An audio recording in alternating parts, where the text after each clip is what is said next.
We're in a queue. We're in a queue. There's apparently 15 to 16 other people in a queue. Truly is the British experience after all. Salutations! I'm sure someone has already used that word before, but welcome back to Final Fantasy XIV. Last time we soundly put a beating down on the Garlands and of course Gaius and his various goons and saved the day, and the realm is truly now reborn. Do ignore that roaring of a primal off in the distance, because our work is never truly done. We have got the quest Primal Fear currently. We've yet to pick up the Price of Principles, which we might as well do since we're here in the Waking Sands. And of course there's any of the other quests that happen to be here, including some of these ones. I am actually just going to double check. Are these the starting points for the... Well, first of all, checking to see if the stream's actually on, which it is. Good. Actually, I probably could just use my phone for this, that way I won't accidentally hotkey my way out of things again. We do not talk about the Pokemon stream that occurred yesterday or the other day or whenever you're watching this. Realm. While I misspell Realm Reborn Tribal Quest start. Or such a it's talking about trials.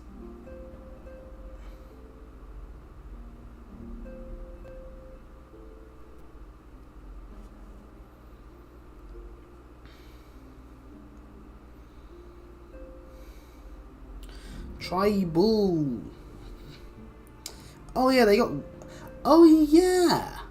they got changed at some point to Allied Society. Allied Society. They were once known as Beast Tribes quests prior to patch 6.1 and Tribal quests prior to patch 7. Daily quests that we can utilise to get a reputation, which also would necessarily maybe get us some stuff. And in fact, the beginning of these quests don't start unlocking until you've done Pursuit of the Past back at level 41 of the main scenario questline. And beginning in Heaven's Sword, they start using Quest Sync, and we can perform 12 of these per day. Of course, we're not playing on a daily basis, so I just wanted to know what the start points were. So the Amalja, we need to grab the quest Peaceful Farallon from a person in the steppes of Nold, of Oldar. For the Sylphs, you start by doing the quest Seeking Solace in New Gridania. There's some mounts and minions we could get out of these actually. The Kobolds require starting highway robbery in Limsa. So these quests here are here in the Waking Sands. They're just random ass other quests that we can do apparently at this point. And the Saragon was added in patch 2.2 and it requires a King from the Deep from the upper decks of Limsa as well. And the Ixali, which requires you being a disciple of the Hand, and it is that bad bladder quest we can see on when we go into Gridania. You don't require more than level 1 in a gathering class. If when combat is involved, the class description will stay at recommended combat class level. But most of those quests require crafting, so that's kind of interesting to note. So we actually can't access all of them fully, but we have quests that we can grab that will be for those. So that's one thing we can do. Maybe I should put like a notepad up and like actually save it on like a previous thing where there's a million other things we can do. We've got the main story quest, obviously. We've got any of the leftover quests you can see here already in like the Waking Sands. Primal Fear, for example, that's another trial we can do once we do those quests. Obviously there's the Crystal Tower once we've unlocked the ability to start that quest line. Same with the Relic quest line, which for the moment we can only utilise the White Mage one. If we really want to farm all the relics, then we are truly mad. My webcam is still here, so let's talk on this direction then, shouldn't we? But of course there's all the additional fights with various primals we've already fought, and of course anything that occurs during the main story. Also, hard versions of some of the dungeons we've already done. We'll have to be in Mordona for that one. So anyway, might as well start things off with, well, there's a recurring problem and the price of principles. We'll pick up the price of principles for the moment, as this is the main storyline. We'll just start this quest up. We'll do what we can that's within the Waking Sand specifically, and then we'll go from there. Well, at some point after the game gets its first patch, outside of any hotfixes they had to do on a launch of a game, it's been Philia. I don't know if it was voiced or not, so yeah, it pleases me to see your world. And the doors open for Tataru. Nice to see you again. Do excuse me for interrupting, Chris, my lady. The gentleman from Ashgana Exports has just left. Oh, alright, fair enough. And I understand now why you didn't want to receive him. Oh, trouble, I take it. You did well, Tataru. Please inform the guards that we will not be receiving any further guests this evening. It's the middle of the day. Thank you, my lady. Hey, Tataru. Ever since we defeated Gaius Van Balsar and destroyed his ultimate weapon, the eyes of the world have followed our every move, scarce remembering to blink. Oh, when you become famous, that's a hard thing to deal with sometimes.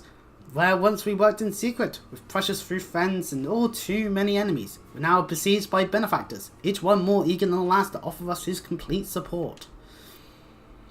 A true embarrassment of witches. Of course, every promise of patronage comes with a price. Some make their intentions known from the start, while others endeavour to engage us more subtly. Subtlety. They're using subtlety, but it's not the... Dress it how they will, the message is ever the same. We shall help you, but only if you help us. The gentleman Tataru spoke of was more brazen than most. In exchange for certain supplies, he would have us resolve a business dispute. Oh boy, time to apply my suit. It's time to be involved in lawyer shenanigans. Naturally, I refused him. Oh, darn it. Now, how can I make Phoenix White references that I would only be having as second hand or just memes on the internet because I haven't actually played the games? As I have every other merchant of his ilk. Alas, the syndicate's overtures are not so easily rejected, and older people being older people at the end of the day.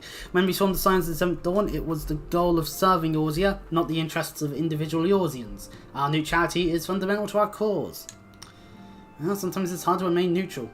I mean, hey, let's face it, we could just go, the three Scions here are a third side to the conflict between the Empire and Eorzea, but we're never going to side with the Empire. That's what I would call a Trails approach. And I'm going to move the webcam. I think that makes sense, since we're playing on the Xbox today.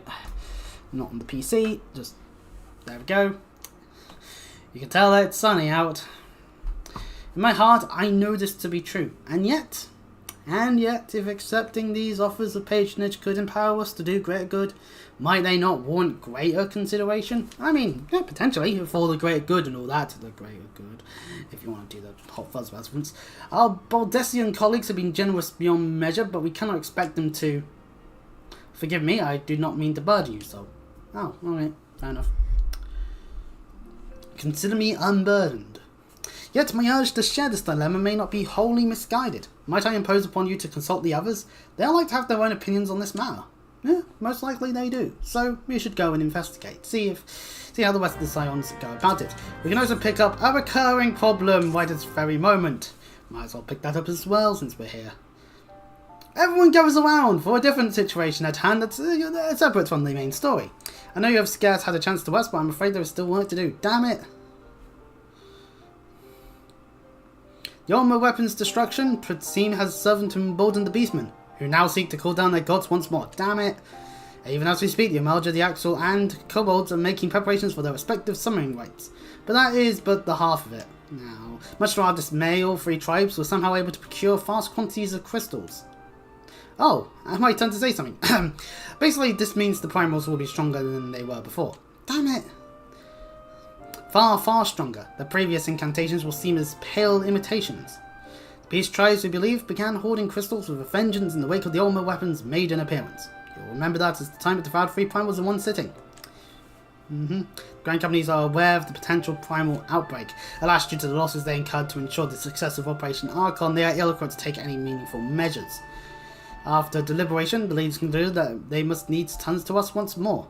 To thee. The exotic waves they were observed in Mordona do not appear to bear the connection to any beast tribe. Yet much and more still remains beyond our knowing. We must be prepared for all possibilities. I am loath to send you into the mist of danger again so soon, but none have proven themselves more capable against the primals than you. Will you undertake this mission? Oh well, I guess. I'm the one that seems to be good at doing the whole killing thing. You have my thanks. I truly do not know what we would do without you. Die horribly? I don't know. Go ahead, Thancred. With circumstances as they were, I hadn't had the chance to properly express my gratitude. I owe my life, Chris. Thank you. From the bottom of my heart. Oh, well, you're welcome, Thancred. A string of failures had left me feeling powerless. I wanted to be stronger, that I might do right by my fellow Scions. But instead, I caused you all no end of grief and suffering. I swear to you, it shan't happen again.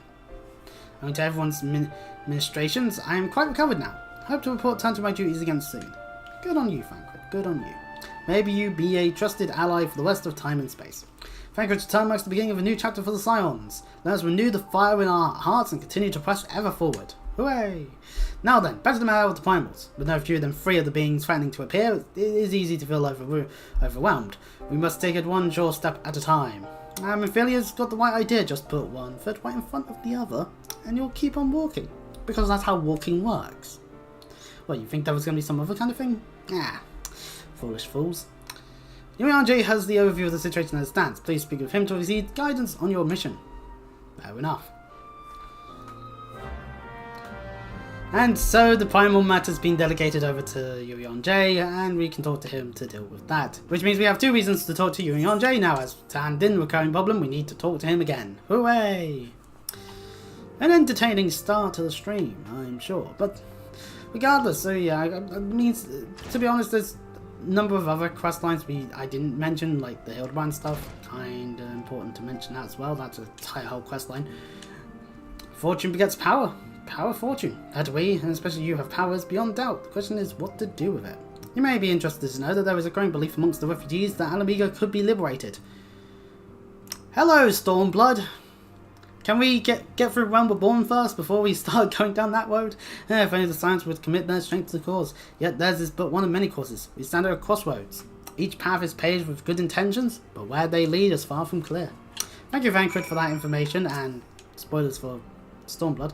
Recall you are meeting with the Amble shortly after the Lominsians sent their word of the summoning of Titan. They mayhap also recall my words to our host. I said unto Melweeb that her people had broken their treaty with the kobolds, and that the beastmen had justly responded. Though we had been called to interfere in a conflict which she herself has invited, I spoke in short the truth.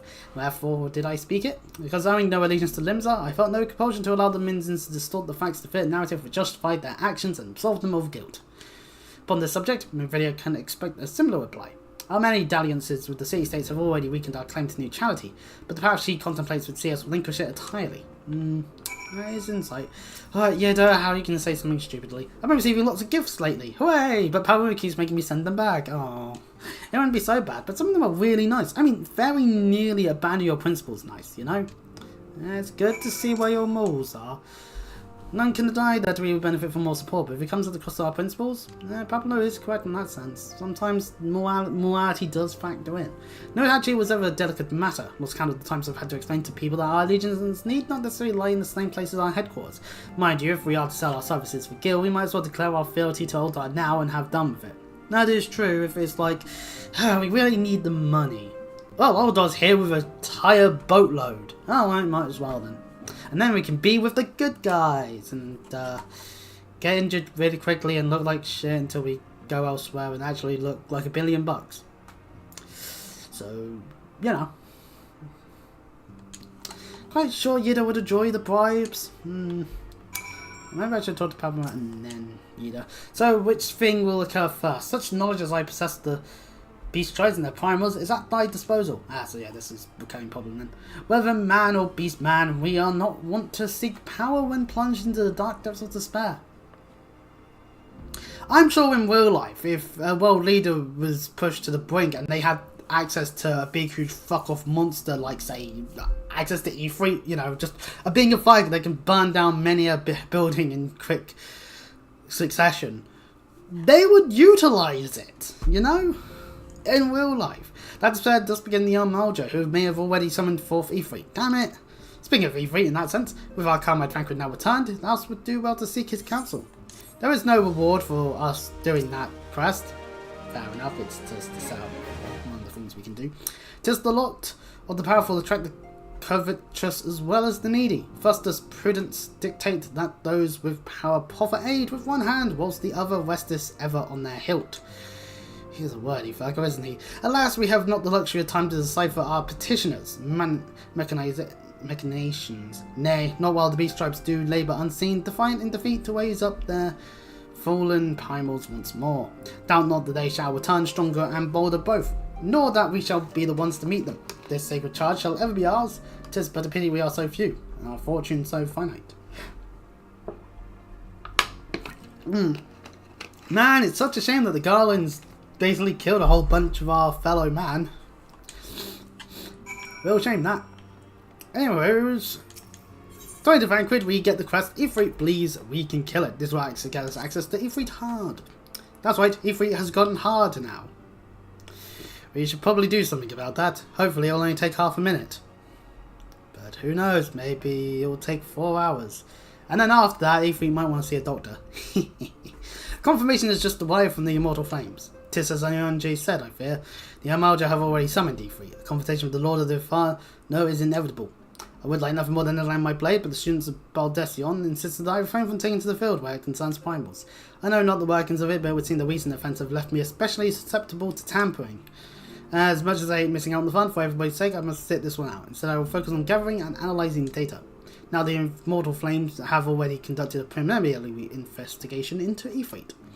They may as well have information that will be of use to you. Do pay a visit to the Hall of Flames and speak with Commander Swift. One last week to depart, doubtless you remember Minfilia's words, but this is Ifrit is a far cry from the primal you first feared. You will want to assemble your most dependable comrades for the mission. Be safe, my friend. AKA, we can't just do supported now. Darn it. We have to play with other people in the name of mobile things. Anyway, since we're still in the Breaking Sands, Alvino is now here for the Poison Principles to be handed into. Nice of him to have shown up. The situation is not wholly unexpected. I too have given much thought to our organisation's future, though it would seem I have reached a different conclusion. Maybe it's time I made my feelings known to the antidescent. Come along, Chris. No, fine, I guess I'm tagging along with Alphino now. I should have known I would have been roped into stuff. Alphino? Chris? Here's Artemis. You decided to cancel, and so you shall have it, Minfilia. The signs of the 7th Dawn must leave Oldar. I mean, yeah, it would stop Oldar from being like, we could own the Scions. We must do what? So long as we remain within Oldar territory, we'll never be free to act with impunity. Moving our headquarters to Vesper Bay only delayed the inevitable. We have demonstrated our capabilities and the Syndicate has taken note. They will not suffer our organisation to remain independent now. We are far too dangerous for that. Well, I'm dangerous, I would argue, but yeah, everyone else here is also somewhat dangerous, I guess. Surely you realise they are the reason Vesper Bay still lacks an Aetherite? They know full well how beneficial one would be to our cause, which is why it and other favours will be denied us unless we cooperate. If Oldar is no longer suitable, where would you have us go? Experience has taught us that the appearance of neutrality is as important as the reality. Accordingly, we must keep each of the great nations at arm's length and plant our banner in a place which all agree to be beyond their borders. Mordona. Yay, we're back to Mordona already, whoopee. Whether it's told to be precise, it lies within neutral territory, offers all the essential facilities we require, by way of an additional benefit, is also frequented by a veritable legion of adventurers who may serve to supplement our ranks. Indeed. I am, of course, conscious of the fact that we have developed a certain bond with Oldar and her people over the years, but I truly believe this to be the best course of action. Yeah, sensible enough. As you yourselves observed, we have invaluable ties to the local community, forged through years of concerted effort. Oldar is our home, Alphino. To cast aside everything we've built and start anew in that desolate wasteland would be beyond reckless. The decision is yours to make, Antidescent. I ask only that you recall the shared purpose which first moved us to found the Scions of the 7th Dawn, and which moved you to found the Path of the 12 ere that. We aspire to an ideal, you and I, just as my grandfather did. That makes us more than mere comrades in arms. We're as much as your family as... That will be all, Alphino. I am sure you have some familial affairs of your own to attend to. Your concern is most generous, but no. I've left them in the arms of in the hands of men better suited to the task than I. Could not very well allow my personal affairs to come before the needs of the Order, after all. Okay, LSA is just non-existent still. Woo, rings! These rings are not exactly the best for what we got, but I'll take the vending one. Why not? Get a few rings up for various amounts of stuff, because they will be better. And we get the quest moving on. We even get some cooking sherry. Lovely. Once again, Mephilia appears to be lost in thought. Leave Oldar? Has it truly come to this? What a difference a couple of days makes. Oh, Chris, pray attend to Alphino. He's engaged in some business or other and requires your assistance. Pray be on your way. Alphino waits upon you, and I have much to think about. Oh, and tell him you shall have my answer in due time. Well, while Mephilia has to make up her mind, let's go and talk to Alphino, because clearly we're the bestest of chums. I don't know who decided upon that, probably some infinite will of some greater god. Anyway, hello Alphino. My bestest of friends. Now that he's within earshot. Confound it! She knows what must be done, and still she hesitates. All because of these fanciful rumours. The rumour mill goes strong today. I should have explained. Mephilia's mother, well, adoptive mother, was among the great many who perished during the calamity. Oh, I'm sad now. Philamlim, I'm going to keep mucking that one up, was her name, though you may know her better as the songstress of Oldar. She was a performer of singular talent and much beloved by the people of Eorzea, not to mention a certain Charlatan minstrel. Of course. As you may imagine, the news of her passing was greeted with shock and disbelief by her adoring followers, many of whom refused to acknowledge what had happened. That her body was never found only served to encourage speculation.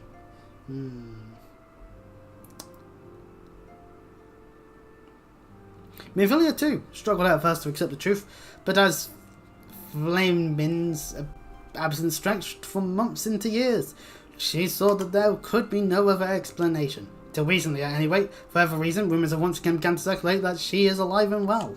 One of our informants, Father Iliad, has sent word that a woman matching the songstress description has been seen of late at the seaside resort of Costa del Sol. If we could succeed in tracking her down, I have no doubt that my worries that now plague Mephilia's heart might be assuaged. I mean to set forth for Lenossia at once. Let us reconvene there and inquire with Master Gergerju as to the veracity of these rumours. Veracity of these rumours, even. Great! Well, go and look for a supposed dead person. That's always fun. So anyways, before we do that, I actually am going to go and grab the beast quests. The tribal quests. The Allied Society. Sorry, we need to be more proper and prim about this. The Allied Society quests. Ooh, yes, indeedly. Which one did I go to? I went to Limsa, which is where we can get not the Amalja, not the Sylph, not the the Kobold. Both in the upper deck. So, oh, actually, before we do that, there's another quest here that we might as well pick up while we're right here in front of the Aether White. There's Celis Yellow Jacket. I'm saying Over Jacket. Hello, I am the Over Jacket, just the biggest jacket ever seen. Out of the blue.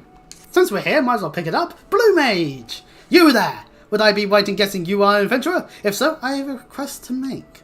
We've had reports of some charlatan claiming to be a Blue Mage, wherever that's supposed to be. He could be a blue-ass warfare for all I care, but I hear he's selling so-called soul crystals to adventurers for a tidy sum.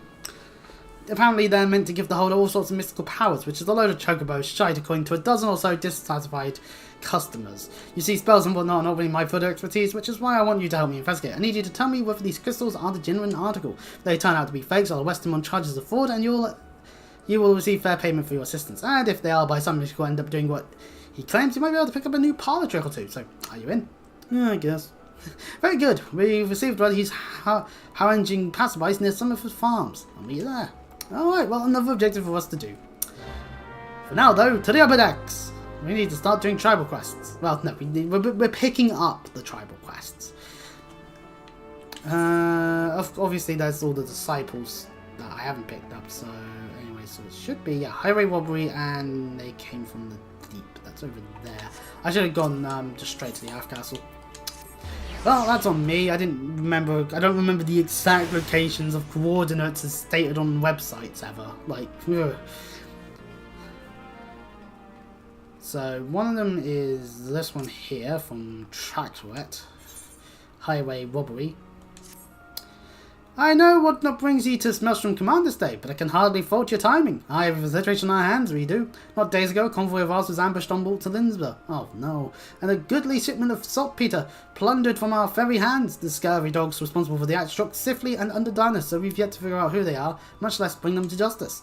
Saltpeter, as you may know, is a key ingredient in fashioning fire sand. Wherever our foe might be plotting, like us not, it involves a earthy share of diary death and destruction. Oh no. Command has dispatched an elite regiment to the field to investigate, but clues have provided harder to come by in a half-decent pint of ale at sea. Why do we need to do all these apostrophes? I hate accents like this. I damn ye Falcom once again. Oh wait, we're playing Final Fantasy. I damn ye Square Enix. Leading the investigation is a good comrade of mine. While I like nothing more than to lend me strength to research, I can't very well shirk my duties here. If you find yourself reaching for adventure, ye could do worse than to make for a swift purge and seek out one Lieutenant Skyseries. Just say that Trenchard sent you. So we got a reason to go to swift purge, fucking finally! But what does Russia's Wiki got to us? Well, they came from the deep. Yeah, it must be exceptional, Chris. If you did not overhear the link file report, then why? Well, no matter. If you're here now, then we could certainly use your aid. We've just received word that raiders have sunk a civilian vessel in the Strait of Milford. Oh no, one of our warships is en route as we speak, though I fear there will be little left for them to find. I'm uncomfortably familiar with tales of pirates looting and even commandeering their targets, but to sink the ship entirely? That's an excessively brutal act, even for a buccaneer. Now I rage a cold old coin that those five-stamp fishbacks are behind this. Them and their serpent reaver lackeys. The Sargon have much to answer for. Vengeance will be forthcoming, but let us first focus on rescuing what poor souls we may. While the warship scours the waters, I would have you head to Eastern Lunasia and look for any survivors washed up on the sands of Bloodshaw. One of my soldiers, Private Will Falk, has been deployed to coordinate the search. Speak with him when you arrive, and he will direct your efforts to where they are most needed. May Limlane guide your steps. So yes, a myriad of things for us to do here in Limsa. How lovely.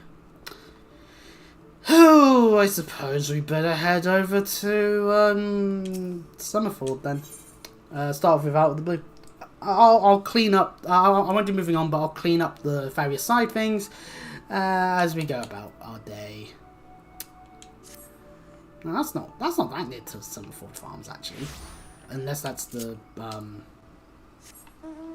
unless that's not Out of the Blue, that's the Marauder quest that I've got, that's like level 5. No, that's it. Here, this is the Marauder quest we've got. So yeah, no, the marker's correct. The Celis Yellow Jacket hide behind a slightly big rock. You got here just in time. Looks like he's about to make his pitch. Well, let's take a look at this pitch then.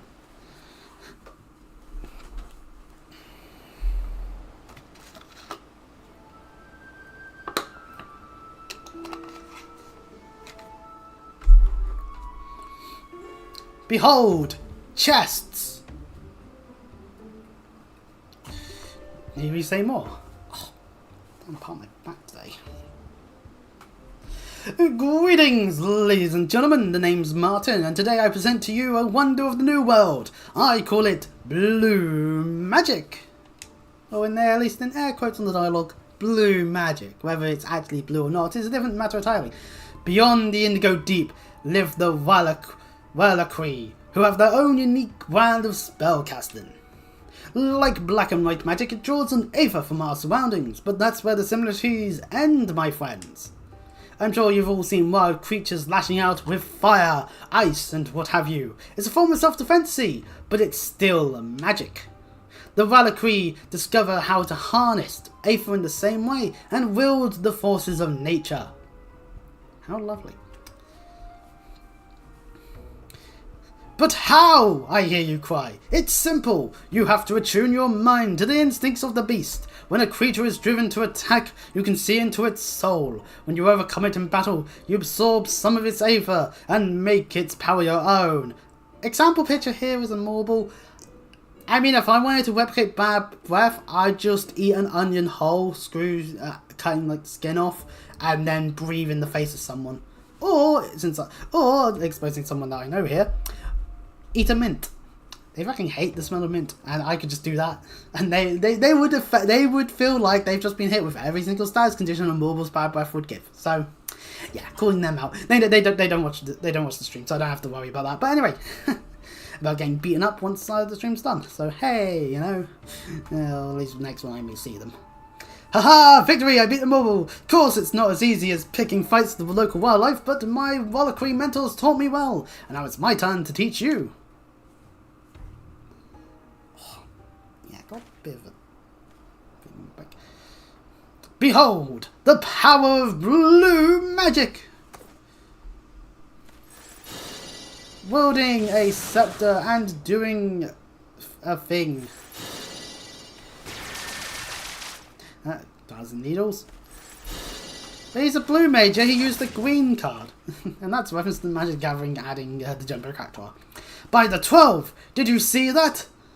Laser eyes. It's always fun for that. I thought you'd be impressed. Now, before anyone asks why it's called blue magic, let me tell you, for the Valkyrie, the colour holds special meaning, sacred even. And seeing as this ain't white or black magic, it seemed like the perfect fit. I suppose you're all wondering how much you need to become a blue mage like me.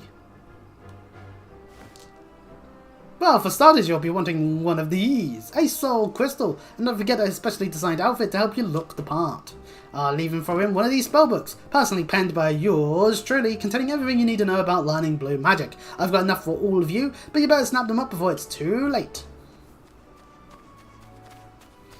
And of course, people are enamoured and wanting to give it a crack on themselves. I think the ones that are more like mages definitely have more of a shot at actually being able to utilise it, because they actually look to be mages compared to the other people who are using like swords.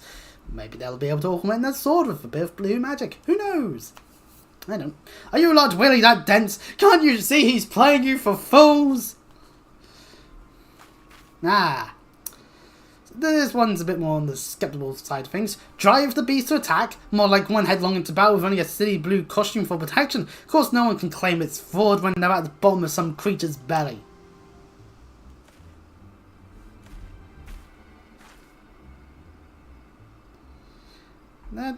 Well. Oh no! Enemies! Potential enemies, at the very least.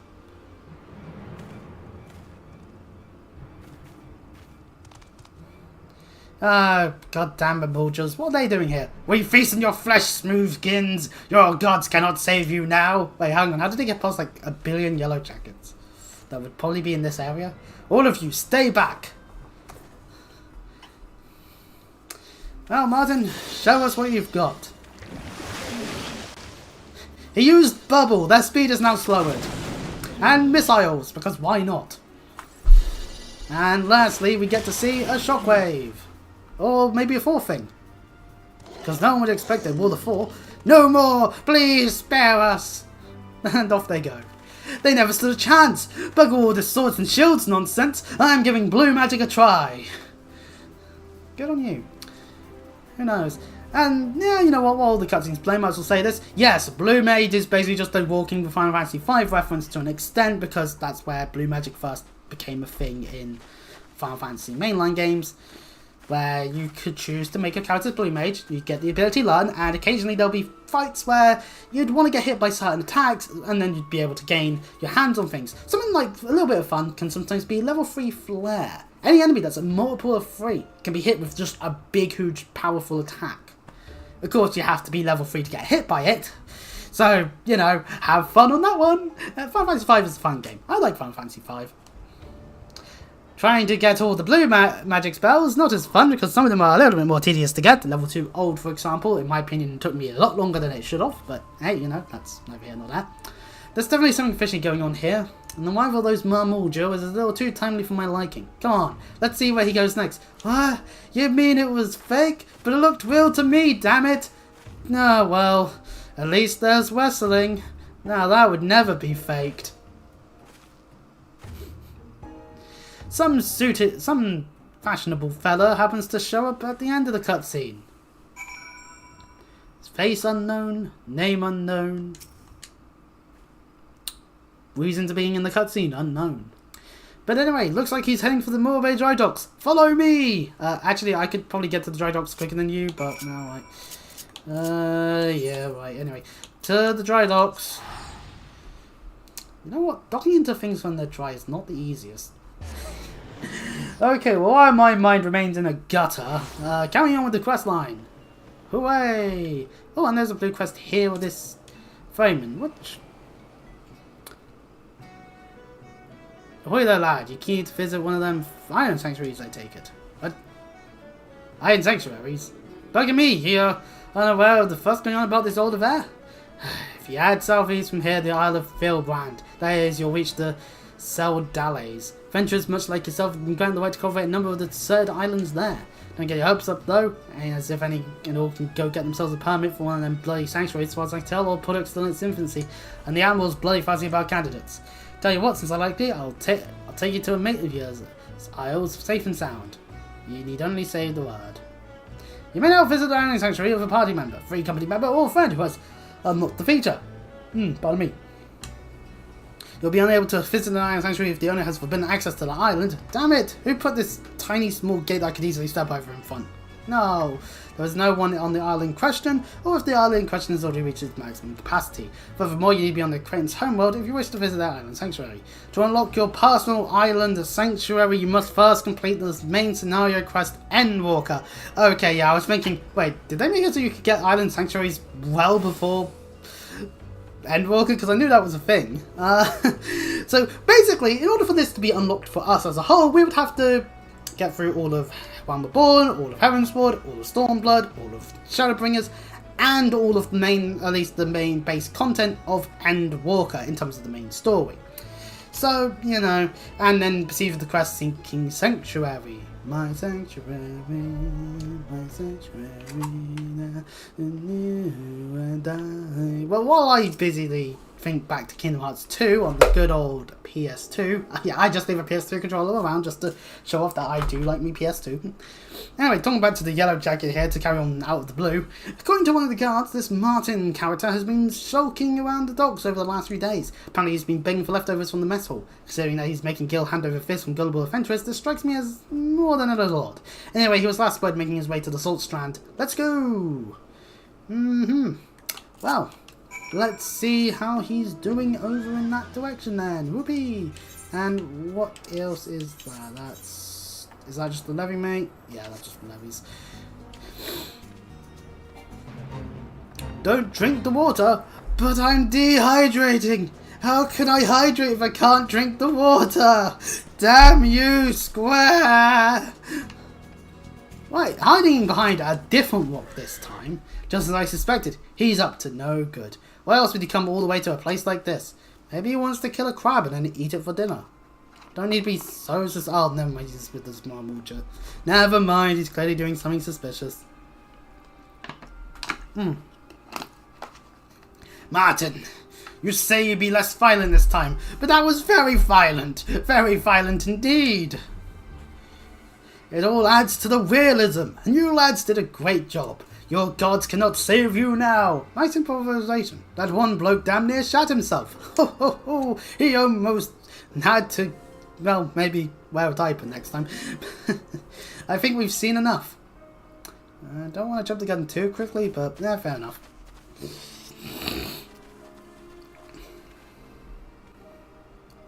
Hold it right there. I am placing you under arrest on charges of fraud. Fraud? This is all a big misunderstanding. Can't pull the wool over my eyes. The game's up. The same goes for you two. I knew you were in cahoots from the very beginning. As for those crystals, I'm about as convinced by them as I was by your acting. Say what you will about our sales techniques, but there's nothing dodgy with the merchandise.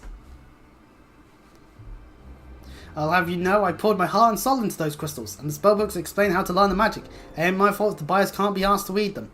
And if you're thinking about clapping me in irons over the outfits not providing enough protection, I can assure you they were tailored especially with the needs of the Blue Mage in mind. I'll admit I had to cut a few corners to keep the cost down, but still. It all boils down to whether the soul crystals are genuine or not. Well, gee, I wonder how we'll figure that one out. I know it's a lot to ask, but would you try this blue magic of his? Do I have to? I mean, I guess I already have, like, I've already maxed out White Mage, and I mean, I have White Magic level 7 and all that, so yeah, might as well go Blue Mage and just set that as my second ability. While I keep making Final Fantasy V references, I almost said 7. I'm an idiot. Come on, mate, don't be shy. Once you've learned your first spell, you know I ain't pulling your leg. I'll even let you borrow one of the outfits. Oh, okay. I guess we better then. I say so enthusiastically, like I didn't want to do this questline at all. Anyway, behold us in a Blue Mage outfit. I say we look quite spiffing, to be honest. You even get a little scepter. How lovely. Oh yes, very fetching. While you've been getting changed, Latulja and Gahilda have been luring over a nice cooperative baby kraken to teach you water cannon. The bait's been laid, so one should turn up any moment now. Ah, look, they're getting to work right now, in fact.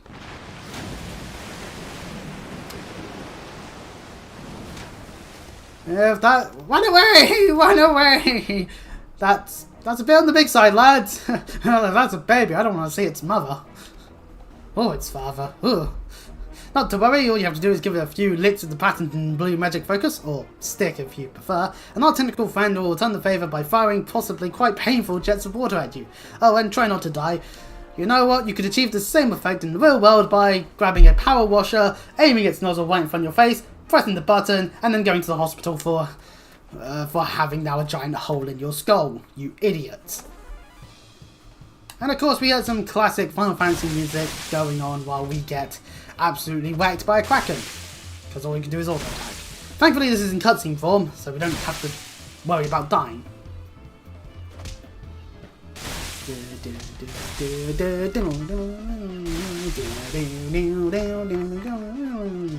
Actually, I just use this opportunity to take a drink.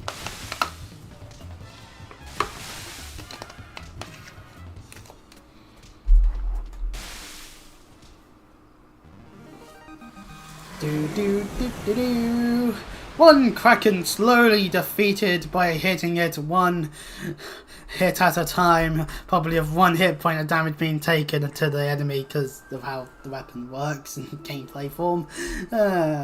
Impressive! After that little escapade, you should be able to fire your very own water cannon. Hooray! I've been turned into a water type. Hooray! By the by, you don't, strictly speaking, need to be struck by the magic you're trying to learn, but that'll probably happen whether you want it to or not. In some cases, repeatedly, as long as you're the one the beast's after, its powers should be yours. Assuming you can defeat it, of course. No, naturally. You see, this is what most people don't realise about becoming a blue mage. When you start out, you're like a blank slate. It takes a fair amount of recklessness, I mean bravery, to stare these creatures down and look into their souls. You look in their eyes, and what do you see? A creature that's going to murder the fuck out of you. It's a shame that not all of my customers have your determination, but that's hardly grounds for calling me a fraud. You don't think he's telling the truth, do you? Actually, he might be. I guess there's only one way to see if we have the water cannon, aim our scepter and go psh. Now that it's older, I'll be having my wares back if you don't mind. See, yeah, maybe it's just a case of, at the end of the day, the actual merchandise itself isn't faulty, but let's face it, people maybe need to figure this shit out. And, oh, we're actually back in our white mage outfit. Screw being a blue mage. What's that? You still don't believe me? To be honest, mate, I don't know what more I can do. Tell you what, why don't I give you a soul crystal outfit and spellbook for free? That way, as a fully-fledged blue mage, you can act as living proof of my innocence. Sound fair to you? Yeah, pardon me. And with that, we've now got our hands on blue mage, which means I need to sort that out real quick. In terms of infantry, because I don't want it to be taking up too much stuff. But the blue mage spellbook is under the character bit in the main menu to assign active actions as a whole. Blue mage arms generally have no effect on your attributes, however equipping armor and accessories that boost your intelligence will greatly increase the damage dealt by your offensive magic. So if you've got a bunch of DPS magic gear that blue mage can equip, then great news. They can equip it and therefore be stronger. If you lose your blue mage gear, replacements can be purchased from Calamity Salvagers in Limzo, Gridania and Oldar if you really must. And there is another quest of blue leading the blue that we can pick up immediately. We just need to, you know, become a blue mage real quick. And best to get the true blue attire opened up and into our armory chest. The true blue set. It's a rainmaker! Ah, I've been hit with a clothesline. You know what, it's not as entertaining anymore. Seeing as Okada's just washed and coasting in AEW. Blue magic! And this tutorial bit is actually worth looking at for once. Rather than gaining new actions by increasing in level, they learn them from enemies. To acquire ability, you must witness your foe perform a specific attack before defeating it. The actions you learn are recorded in the spell book, and we may register up to 24 of them at once. Checking the box next to the spell will add to our list of active actions. From there they can be set to a hotbar. The blue magic spellbook does detail the attack type and aspect of each action. You can also view hints on where to acquire the spells you have yet to discover. In addition, if you use the duty finder to... Oh, I'm trying to scroll when I can't. In addition, if you use the duty finder to enter duties with level sync or item level sync enabled, the chance of acquiring spells from the corresponding enemies is significantly increased. So maybe get some friends, go into earlier dungeons. If there's a spell in the said dungeon, then get your hands on it. Unlike most weapons, blue mage arms generally have little effect on the character's attributes. However, the intelligence gained from arms and accessories do provide a much larger increase to the magic damage compared to other jobs. Also, first things first, I'm saying this as its new gear set because I'm not making that mistake. Also, it makes us wear our Mikote stuff. Boo, we have the true blue gear. We're wearing... Oh, that's Thanos cuffs. Wrong gear. Wearing the true blue gear, damn it. There we go. They'll just recommend the Mikote stuff. Like, they don't get... I guess the bits that give bad defense, but... Yeah, the gear as a whole, not really all that strong. But anything that we get in terms of these attributes will do less lovely. Now, one thing that has to be pointed out is although Blue Mage is here in the magical range side of things, it is here classed as a limited job. I.e. the game kind of doesn't like it if you try to do Blue Mage as your main thing for your main story quests. Darn it. But anyway, talking to Martin once again, has blue leading the blue, instead of the blind leading the blind, thankfully. Well, I suppose you better show this yellowjack that getting smacked about by a mad kraken wasn't a waste of time after all. Just take aim at La Tall Jar and fire off a water cannon. Poor La Tall Jar. If anyone knows how a proper blast feels, it's him. God knows he's been on the receiving end enough times. This is only way? I mean, there's a mega crab right there, but it's level 13. Oh yeah, and I'm just going to sort the hotbar out a little bit, because obviously... Right, okay, so we do need to go into the blue magic spellbook and make sure that we've got this added to our active actions before we can do anything else. Also, we can now actually take a look at some of these. So some of these require, say, doing something like spell number 2, Bayfox Longstop Hard. This would mean that we need to unlock Bayfox Longstop Hard before we could even do this. Conversely, we would need to be able to have Blue Mage at a level that is off the place where we need to go. The Dragon's Neck, Pharaoh Sirius, that's on the Alhambra, Northern Fowland. Now, the ones that are like this tend to normally mean there's an enemy somewhere that does the attack, and there might even be a case where you can find more than one that is just like, oh, this is the Pacific area, you can definitely find them in, but it doesn't mean that's the only area. Spell number 6 is Binding Coil of Bahamut. Whoopee! Raids potentially as well. Oh, look, Orenfell. Hurricane Manor, but not the hard version. Wanderer's Palace, Central Shroud, East Shroud, Corbel Mines Hard. So yeah, a lot of these earlier, except for this one here, which is a Wilder Key Totem. Yeah, lovely. So a lot of these will be basically stuff that you'll see in Realm Reborn. At some point, this will turn into a bunch of stuff from, well, this one here, Alexander. That's a Heavensward raid, so have fun getting to that stuff as well. Gibble Library, See a Cloud, so Bolsar's Rules, so 68 seems to be like one of them. No, actually no, beyond that is a bunch of stuff that happens to still be stuff. But as you go forward, of course, you go into like Stormblood areas, and at some point also the areas of Shadowbreakers and Shadowbringers, and of course Endwalker. If there is any, I don't actually know at what point it ends. It seems to end with Shadowbringer stuff at the moment, because that's Amorot there. So I think it is up to Shadowbringer's areas. So for the most part, a lot of them at the end look to be very much dungeon variety. But when we're born, there's a number that you get from various creatures you can get them from. So ideally what you do is you look them up, see which ones you can get based on levels, and then of course you grind and get to your levels and all that. Painful yet refreshing. Refreshing yet painful. Water cannon. Apply directly to your face. I'm not actually gonna like squeeze the bowl so water goes into my face. I am surrounded by electrical equipment. That would be actually stupid.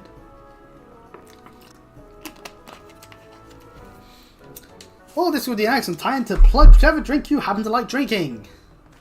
Bottled water, well, tap water in a bottle. Lovely, for everyone to hydrate with. See, I was telling the truth, wasn't I? Well then, we'd best be going. It's been a pleasure. Alright, fair enough. I'll go grind up levels and start working on this stuff. Not so fast, you blue-head twit. I'll admit, the spell worked as you said it would, but you can't sell those soul crystals without adequately explaining the risks. It's irresponsible. Some might even call it deliberately neglectful. You're not under arrest, but during this day forth, you are strictly forbidden from peddling any more of your wares. If I hear you've sold so much as a blue handkerchief, I'll hunt you down and throw you behind bars. Well, unfortunate for you lot. Anyway, I'm off to go cast blue magic. For your aid in the investigation, you have my thanks. Fare you well. And so the Yellow Jacket now removes herself from the plot, unless Martin here starts selling wares again. I don't bloody believe it, just as I was beginning to turn a half-decent profit.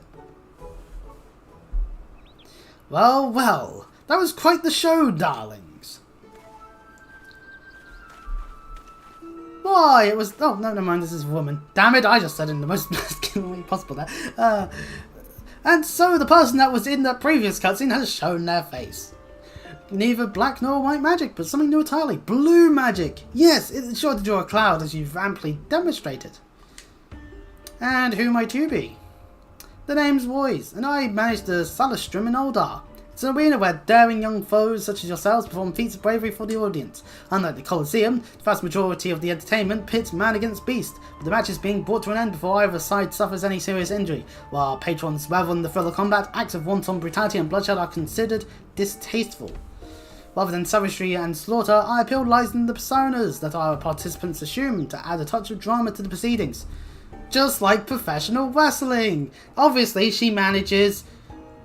well, something that you could then make an allusion to, like, WWE or something. Or maybe the Colosseum's more WWE and this is more TNA. Who knows? Well, they're not only working relation then, these days. What would be actual competition that people wouldn't just piss and moan about? Like I do? GCW? Bloodsport? No, definitely not Bloodsport. New Japan? No, they're dying in a ditch. Stardust? No, that's a woman. And Japan. I guess the reference has to be towards AEW, despite my begrudgingness to that. Oh, whatever. I'm not the one to sell for a mere modicum of success. My goal is to make the Celestrum renowned the world over. And to that end, I've been searching for something truly unique. And that's when word of this blue magic of yours reached my ears. Ah, lovely. Martin, my blue bundle of crowd-pleasing wonderment. How would you like to be the very first contestant in the Mask Carnival? It will be an event pitting your magic against a host of bestial foes. Listen, this is serious stuff. I didn't go through all the trouble of learning all these spells to entertain a bunch of gawping spectators.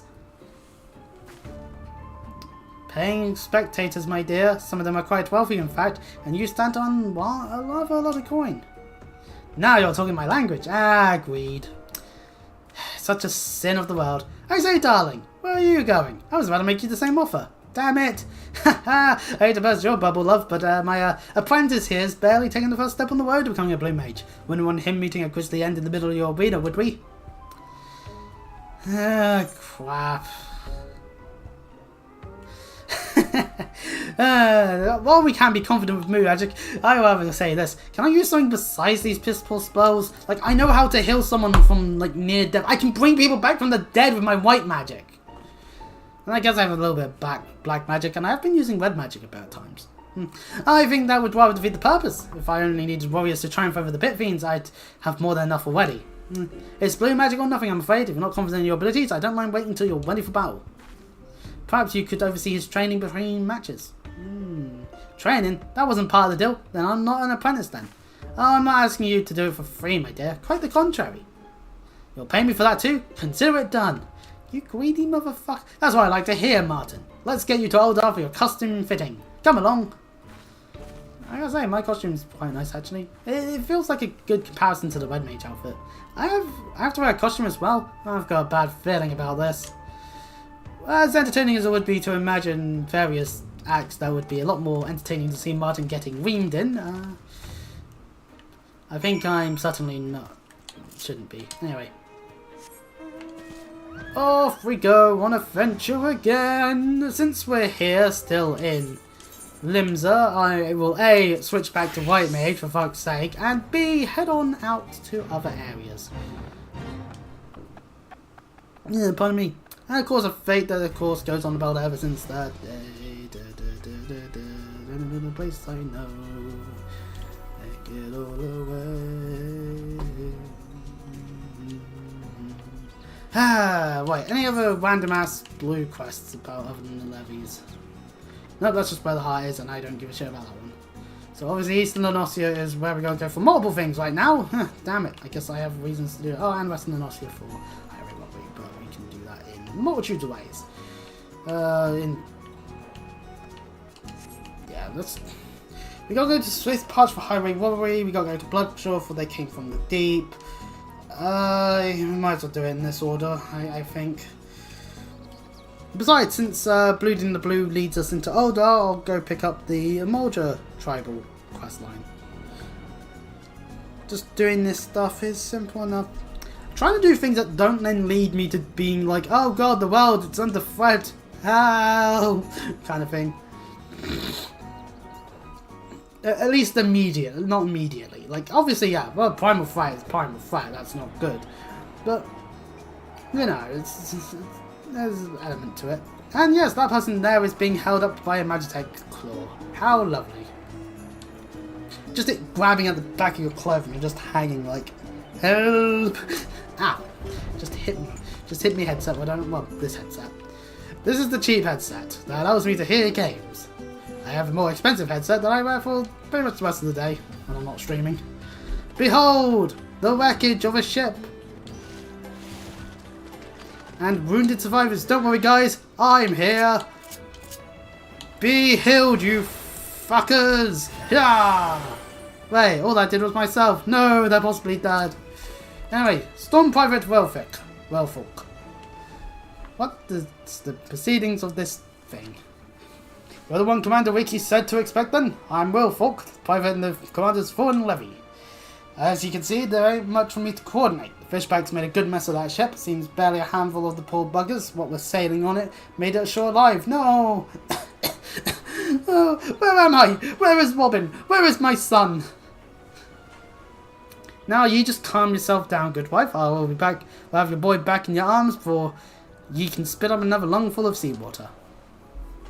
The tide has been merciful to a fortunate few like the good wife here and carried them all the way to the beach. Hooray! Here, you'll be needing some of the medical supplies for the bleeding and the injured. Take them on the coast now and help them as ain't beyond helping. Okay, so we're using potions and tending to people. This person was coughing and saying thank you. I really should probably do that. Oh, here's the aiding. I made it! For a moment we were sailing along happy as ye please. Next I was struggling to keep me head above the waves. Oh, well, to be really LOL, so. I just gave him false main paid. That's the wrong answer. I can feel my fingers again. Those gutless fishbacks. Alright, racism aside. Can't just use my healing spells. Ugh, Way slammed me into the rocks. Can we up some, I think. Is it bad? Apparently it's field potion bad, but not Chris needs to heal you with Cure or Regen or Medica 2 or Benediction bad. My thanks, I feel much stronger now. Whenever there's an impact like bloody thunder at the deck lurching beneath my feet, then they came aboard. Not they! Anyone but they! Who are they again? Thankfully, it would seem most of the people who are wounded actually are not too badly hurt. You've saved some lives this day, lad. Tis a terrible thing what happened, but you can take solace you can in the little victories. Hooray! Not any more solace have me for giving those blasted flashbacks. You expect attacks on the Navy. That's what we signed up for. But sinking a civilian ship with women and children aboard, so I can have ice water for blood, I tell ye. No, no, my little Robin. My condolences, good wife. I know how hard this must. Leviathan scaly ass! Oh god, not Leviathan! Anyone but that! Why, it's a Sarragon. The damn fishback, as they are called. Can we say, damn those F words? And then we could call them something else that might be an F word. I don't want to be mean to gay people though, so... Sarragon! Here? No! Please, God, no! What, ye didn't get your full slaughter out on the straight? If you want to finish the job ye started, then ye best start with me. Hey, thanks for the tribute. Volunteering for tribute there, fella. Pish. They're just making sounds.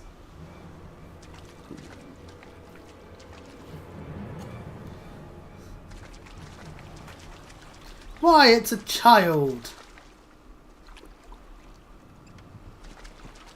Mum! Robin! My darling Robin! And of course it's Mum with a U. Mum with a U. How British of you, Square. I love you so much. There you are. Oh, my dear Robin, you're safe. Thank the 12 above. Hooray! The Saracen did a good job this time. Wait, shouldn't we be hating them? Thank you. Now fuck you. And bye. Which is exactly what's happening now. Then off they go. Hooray! They did their job. They saved a child. I guess one or two of them aren't so bad. Maybe it's like, it's not worth killing a child. Let's wait a couple of years. Then we can kill them. The lad's alive? What manner of fishback trickery is this? Well, off they go. Into the sea below. And now we can talk to this Robin fella. I'm fine, if a bit wet. I thought I would sink right to the bottom of the sea, but then some nice fishermen came and saved me. They were not like the scare ones that came after our ship, but the stories say that all the fishermen are nasty. Isn't that odd? Huh! How racist we have been. Turns out there's actually good ones of them. Or we could just go, they're the good ones. Them good racist word to race that isn't us. How close are we to randomly just saying the N-word now? Obviously I'm not going to. That would be absolutely horrendously bad of me to do. For starters, I should start looking like Kanye before doing that. Since he seems to hate himself so much.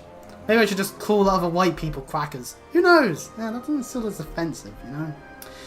Might I ask you a favour? I found this necklace at the bottom of the little boat the nice fisherman used to carry me to the shore. I'm certain it must be one of theirs. I'd take it back to them myself, but I don't think my mum would like that. No, definitely not. Could you maybe return it for me? Last I saw, they were swimming towards Western Lenosia. That must be where they live. One of their houses are made of seaweed. Assumptions. Well, you know what? We gotta go to Swift Barge anyway for the highway robbery quest, so might as well go do that first. But yeah, no, they came from the deep. Is now going to be area just beyond the walls of airport. But first things first. Scatsways! What's this highway robbery looking like? Limulane, take the lot of ye! You'd have me believe that there's not a single piece of evidence in this entire godforsaken amulet? And who might you be? A venture come on behalf of old Tregrat? Who said I was looking for help anyway? Tregrat did? Ha! I'll have you both know that it's all clear skies and smooth sailing here. I was just about to file my report to... I ain't fooling no one. A good tons of saltpeter has been snatched from our hands, like as not by someone who'd use it to sink our fair limbs into the bottom of the sea. Oh, I'll share you what me men have gleaned through. I warn ye, ain't much. Given the scope of the act, we believe it was a coordinated effort by a well-trained group. What's more, given the sheer speed with which the scurry thieves vanish from our sight, when they have knowledge of passages unknown to us. Oh no. Had me... hopes up that my men would have found something, but they had no such luck. What say ye? Get to take a look around, see if you can find evidence. Me half blind and 5 staff subordinates couldn't. Well, there's got to be something around here. Scanning for the area. Behold, the extent of any quest we get here in Swiss Barge. Woo! Oh, hang on. I'm on the wrong side of the fucking fence. Hold on a second. There we go. Imagine we had flying mounts in real life. It'd be so much easier to go over a fence, steal a neighbour's thing, and hop back over. But then they could do that to you as well. We found a pickaxe. By God, it was Steve Minecraft. He did this thievery. I should have known. Because he's obviously trying to make some TNT.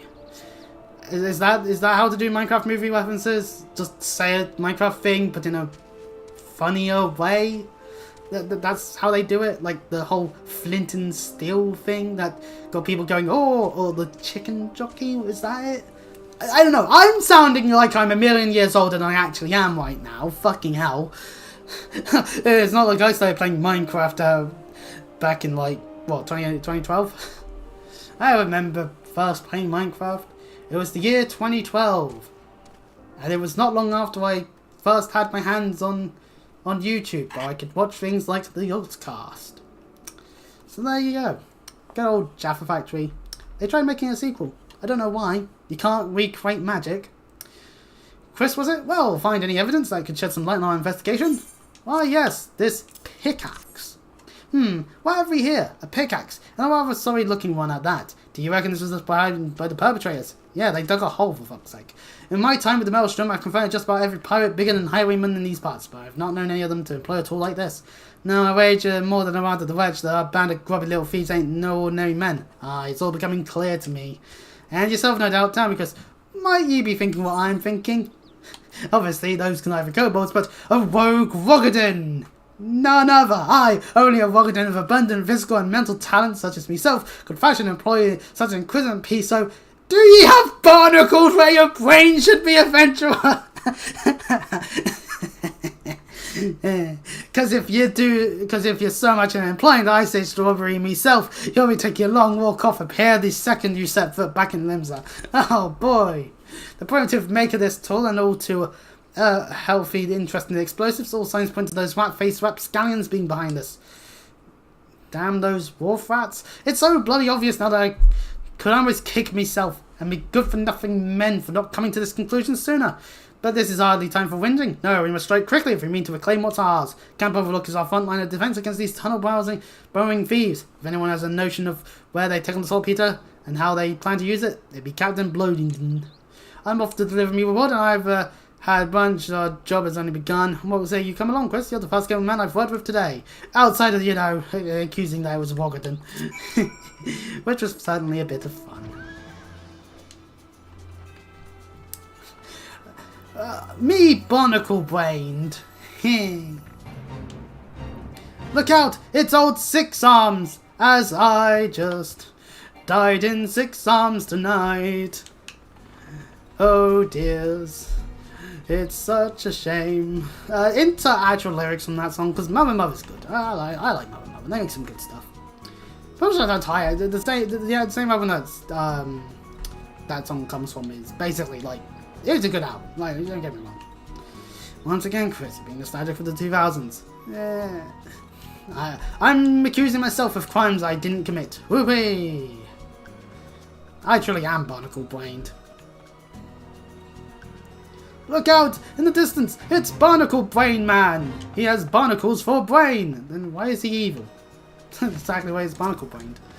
Anyway, hello, Sargon Sporting. What is the meaning of this trespass? I should skewer you where you stand, Finless One. I have this necklace. Psh! You carry the nexus of Clutchfather Nov? How is it that you possess this cherished treasure? You come at the behest of the child you saved? Such unusual manners for a shore walker. Psh! You may pass. Seek out Clutchfather Nov and be sure to keep your tone respectful. He is the elder of our clan. Obviously, we will. Welcome to the first of many of these tribal areas where we can... Wait, oh, no. For a price. Okay, well, anyway, we can't actually talk to them just yet. We need to actually open it up. Right, where is the Sargon one? So, Sargon one, once we get through this, I actually do have a number of unlocks you might want to consider. Who knows? Where it is to see a shore walker in our midst, I am Nov, clutch father to this clan of Spallings. The Finnish child bid you return my necklace, did he? No, I had no special reason for saving the boy. Only that for the Sargon, as it is for you shore walkers, offspring are considered the most precious of treasures. Oh, he did it for a noble cause. How lovely. All that beside here are bound by ties of blood. All are the children of the clutch father. Only slightly precious to me than my spawn is the trinket you bring. It was a gift. Commendation from our beloved matriarch. I thank you for returning it to me. Ah, lovely. We have a saying, the favour of one is repaid by the gratitude of the clutch. I welcome you to our home. Perhaps a modest banquet is in order. I do not know, however, if our spread will agree with your shore walker's stomach. Well, while we potentially get poisoned by various fish food, and for the record, seafood is a legit allergy people can have, I don't have it, thankfully. Thankfully, I can eat fish, and I'm happy that I still can. Now, if only we murdered all the cows in the world, then I'd maybe be a little bit more happier. Pardon me. You witnessed the aftermath of the attack in the Strait of Malifaux. Yes, it was indeed perpetrated by Sargon. Ah, there we go. The individuals responsible are called the Cold Tridents. They reside in the Subsa's spawning grounds, and are known among our people as a fertile and fanatical faction. We had hoped to prevent them from ever reaching that vessel, but alas, the current was not in our favour. Foolishness. Their actions only invite further violence through retaliation. And what of Novin's clutch, you ask? We live apart from the spawning grounds, and pursue a separate agenda. Do not claim to understand the structure of your civilization, but for us Salagan, each clan of clutch mates is led by a single clutch father. The Indigo Matriarch, what you might call our queen, bestows each clutch of her eggs upon only the bravest and most seasoned warriors. It is then a clutch father's duty to raise and instruct his charges in the ways of our people.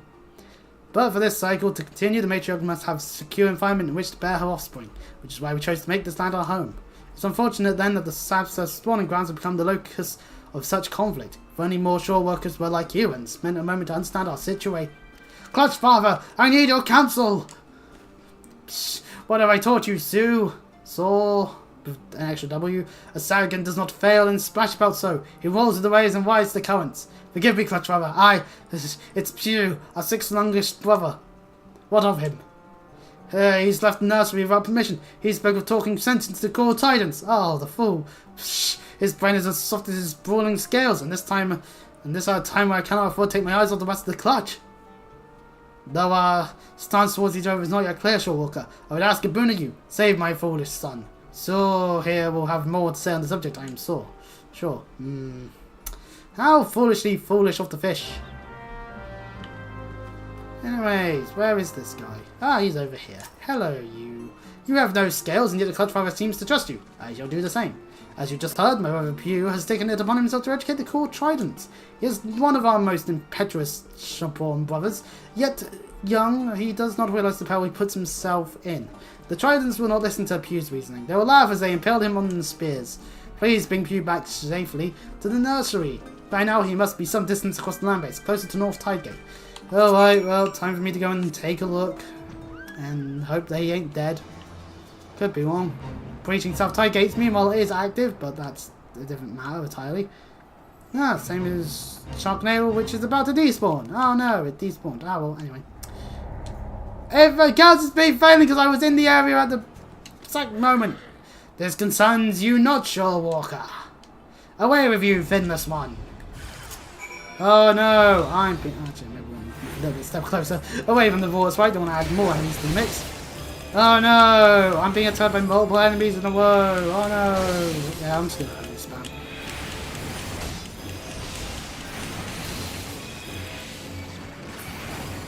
Don't worry, my child. You've been blessed with the power of Holy.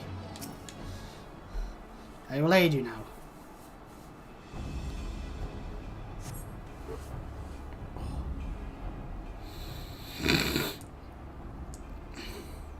Rescued by a shorewalker. I'm going to tell Clutch Father Novum. Spawn Brother's sword bid you come to my aid? Pfft, do not understand these claw trident warriors. I scarce open my maw before they proceed to beat me bloody. Clutch Father always says that the currents of discussion carry us to enlightenment, but it seems the words of this boring link count for little and I simply wanted to put into practice what my clutch mates and I have been taught. Now I surely face a punishment in addition to my beating. Right, bend over. We've got a stick to shove up your behind. That's your punishment now. That's the punishment everyone in Eorzea should face. You angered me by doing something stupid. Various sharp wooden objects into your behind. It would be punishment. Maybe it would be a bit too corporal punishment-y, but that one.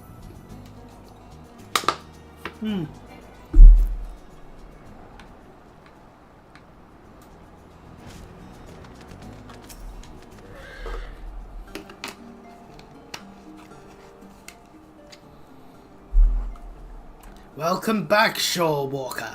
You're kind to endanger yourself. Though you owe us no such loyalty, Pew will be appropriately disciplined for his reckless action. Now, more than ever, the Sargon must act with caution and wisdom. Many of our people reside peacefully within our city in the Indigo Deep, but our civilization faces a steady and treacherous decline. We must venture onto land to secure spawning grounds to lay our eggs, and build nurseries to raise our young. It is an essential element of our breeding cycle, an instinct too powerful to ignore. Damn breeding. Our traditional spawning grounds were, however, annihilated in the calamity. First, were we forced to seize this new location, the region the Finless ones call Western Nonosia. It's not surprising that the Shorewalkers fear our sudden aggressive expansion as an all-burn invasion, but this seemingly unprovoked attack on their territory is in truth a desperate struggle for survival. Without this land, without a place to wear offspring, the Sagan race is doomed. We're in no position to wage a war against the Shorewalkers. We must attempt to parley and learn to exist side by side. Cool Tridents, as you have no doubt realized, do not comprehend the merits of the diplomatic approach. They seek only to control the weak of mind, those like their brutal serpent weavers, and slaughter all others who oppose them. Do not mistake me as a traitor to my kind. I hold no love for Finless ones. I shed no salty tears when the great Leviathan is summoned and the Lord of the World gathers new drowned Shorewalkers to his fold.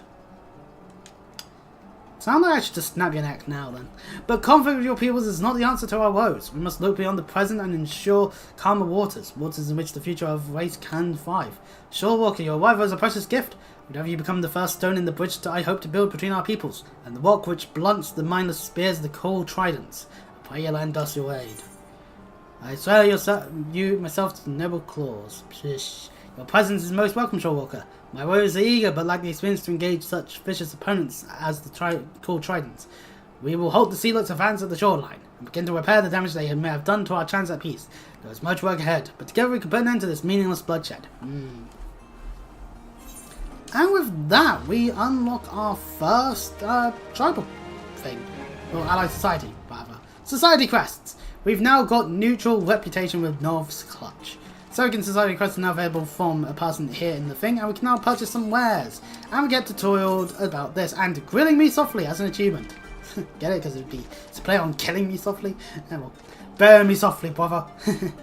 Anyway, so yeah, we get rare power doing these quests, and we'll keep doing it. We can accept up to 12 in a single day. However, we cannot accept a new quest while the previous days is still in progress. And of course, we can see in our character menu here, in the reputation bit, what we've got here. And this will go inside of Realm Reborn. So now we can talk to the Sagan vendor I tried talking to earlier. And we can buy some of these items here, but there's also Rainbow Tide's Sharp thing. This is the other stuff. For now, this is what we can get our hands on. In order to get some other things cropping up, we would need to level up our stuff. So although the dice are here, supposedly we're meant to be recognized for this. So I think that got, a few of these ties got lessened, I think. Because Lilac, Coral, Pink would be friendly even. So like, in the earlier tiers it's mainly just that, but they've also put the Hanging Larder and Living Lamps here. Huh. Which would be trusted stuff. The only stuff we can't see currently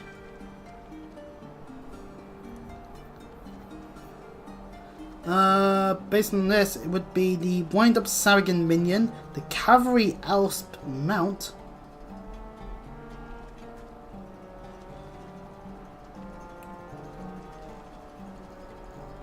which requires us to have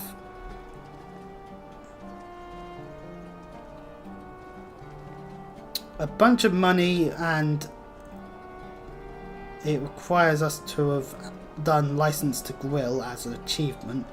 You can apparently also get from Iterate to Moogles some of these mounts, so you know, and a Wind-Up Sea Devil Minion.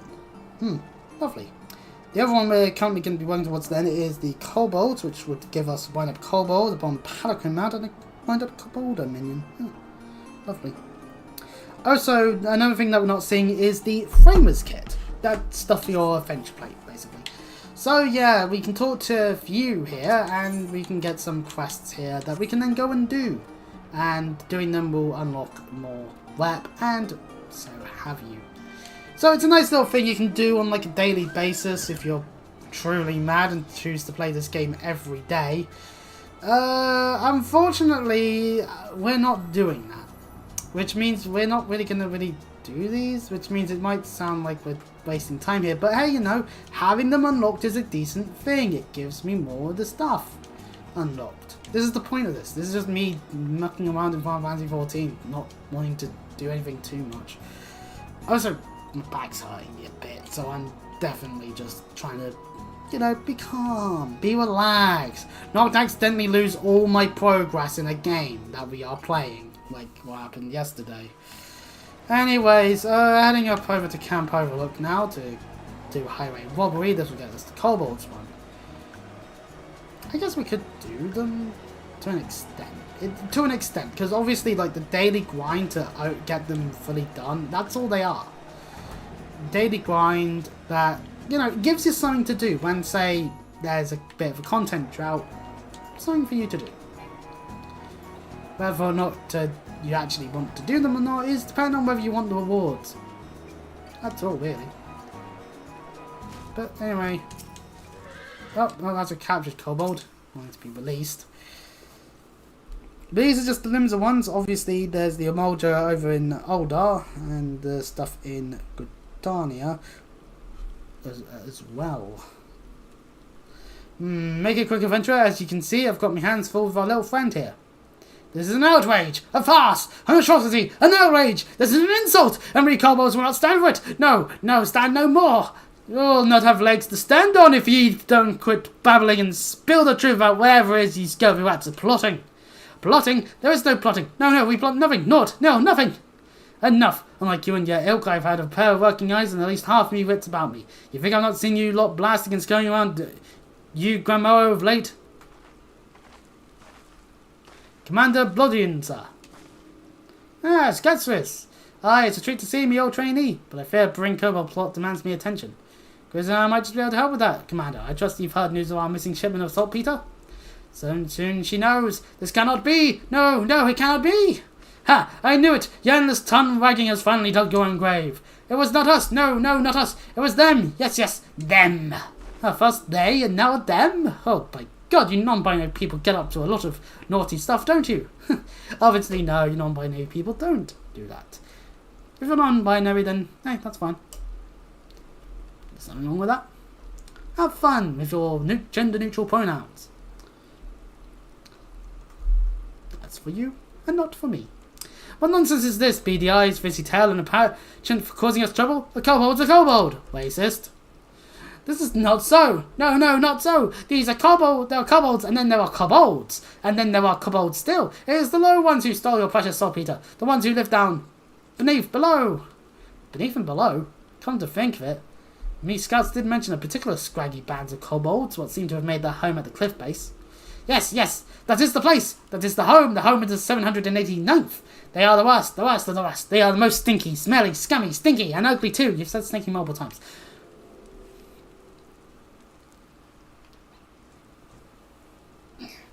Commander, as the presiding officer in this investigation, I request permission to go below and investigate the so-called 789th. Furthermore, I would enlist this adventurer to join me. He's proven himself capable, and it would seem we go up against a worthy foe. As ye please, Lieutenant, but I warn ye, be careful down there. Sight of a kobold won't strike fear into anyone's heart, but their bite and their bombs are a fair sight worse than their bark. Hold on, let me swap to Blue Mage. I want to get bomb throw quickly. Understood, Commander. Will not yet ye down. And with that, I take my leave, till seas hollows all. Well, Chris, are you ready to take on the scurviest band of kobolds in Narcia? You best be, because I'm carrying you to make yourself useful. Oh, I guess I can heal you when you get inevitably blown up by a bomb. Well, anywho's time for us to make our way to said area. I think we might have actually gone past this area when doing quests. As you can see, it is 100% the faction area of tribal quests, and the trigger to hit is doable on multiple scales, even on a flying approach. Well, what have we here? 1, 2, 3 cases of saltpeter. It would seem our kobold informant spoke true. By Jove, it would appear that there's kobolds here, ready to stop us. Let us fight. Definitely. What the?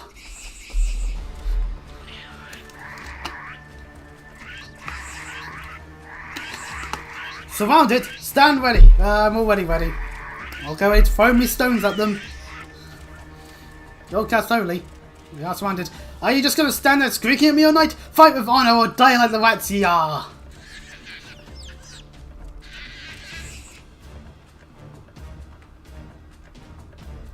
Well, we did choose to stroll into their land, so, well, their cliffside. Are there no alternatives? Choices, options, alternatives? Such as perhaps surrender? Yes, we surrender. Surrender we will. Yeah, indeed. Wow, Wow, these must be French. Did you just say surrender? They're waving their little white flags. Oh, hail non-kobold. Yes, yes, we surrender. Yield, submit, surrender. And they're doing like this. So it's like, obviously they're bowing to us. I am the kobold overlord now. We shall summon Titan post-whiff. What in the seven hells? Well, no fighting for us. Nah, well. Might as well actually now land on our feet and talk to her. I have an inkling as to whys and wherefores, but it seems the notorious 789th is keen to return their plunder without so much as a fight. I, for one, wouldn't have been opposed to cracking a few kobold skulls, but considering the strained relations between them and the little buggers these days, who can argue with good diplomacy? Hooray! Any road I'll pull back to Grand Diplodocus, and make sure the transport of these supplies, and with a reliable escort this time.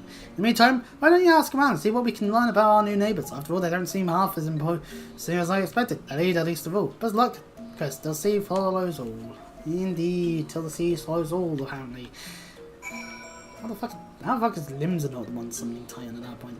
789 for the Pikmin Jigu is who we talk to. Are you still here? We have surrendered, yes? Yielded, submitted, surrendered. You will not hurt us, yes? Phew, I am relieved, reassured, relaxed, relieved. And who I am, you ask? I am Jigu, and Jigu is foreman of 789th. Leader in name, yes, but no more. No more. And for truth, no one listens to Jiju. Jiju is ignored, invisible, insulted, ignored, incompetent too. 789 stole your precious wind powder? Yes, we did. And yet we had good cause for doing so. An excuse, a reason, a cause. As is a piece of order by nature. 789 troubled no one, and no one troubled us. No, not until now. Now we are driven from the tunnels, exiled to this place that stinks of soil and seawater. But you are a stranger, and rather too much, too soon. No, I will speak no more. Go now, and leave Jiju to his suffering, his pain, his shame, his suffering. Poor Jiju. But how low can you go? I didn't realise we were playing a good bit of limbo. You're still here, yes? Yes, you are. You would hear the sad tale of Jiju and the 789th? Then listen and weep. Sob, cry, weep.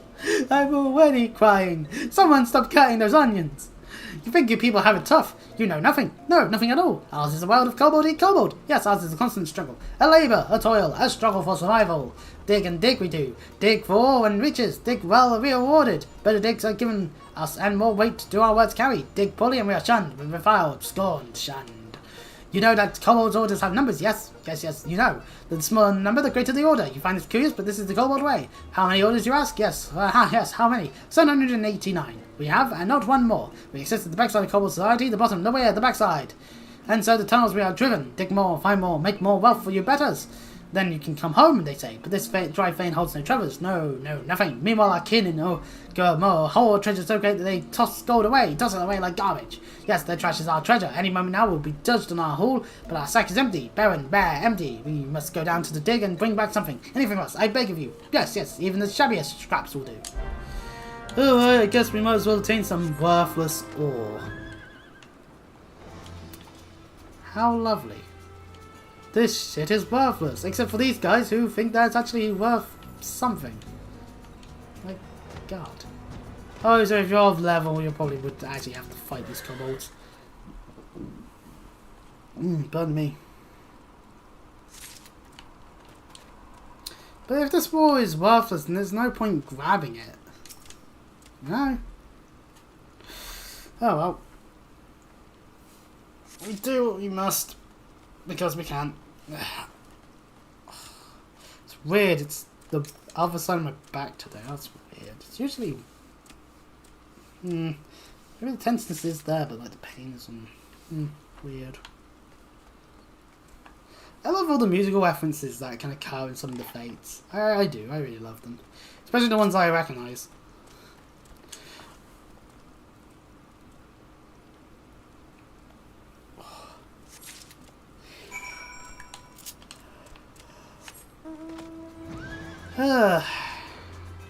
Right, now back to the place. I've done it. I've gotten you your worthless ore. From dawn till dusk, dusk till dawn we dig. And yet our burrows are empty, bare, barren, empty. We are not welcome down below, but you'll find something for us. Yes, you must. Oh, I feel like this transfer paper would be better off there. Could it be? Yes, it could. Why these day lumps, chunks, scraps, lumps exceed our haul from the past 3 moons. You have my thanks, adventurer, and my gratitude. This is all worthless shite. Oh, but you must not leave so soon. No, no, longer you must stay. Persist. So, John, stay until Sogar has come and gone. Who is Sogar, you ask? Sogar is giant among kobolds, a beast, a beaut, a giant. So smart and strong is Sogar. That his order surges to the top of the ranks. Sogar would lead us all into new eras of prosperity, also Sogar claims. But this is a sham, yes? Sogar cares only for Sogar. Weak you are, Sogar will use you, then throw you away. Yes, Sogar stomps all over us, tramples, stamps, stomps. This is why you must stay, Avenger. Stay and watch over us from the shadows. Oh, I guess we'll wait out of sight.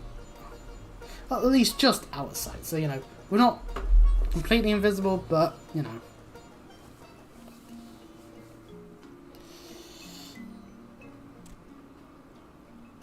A big gulp from Gigu there.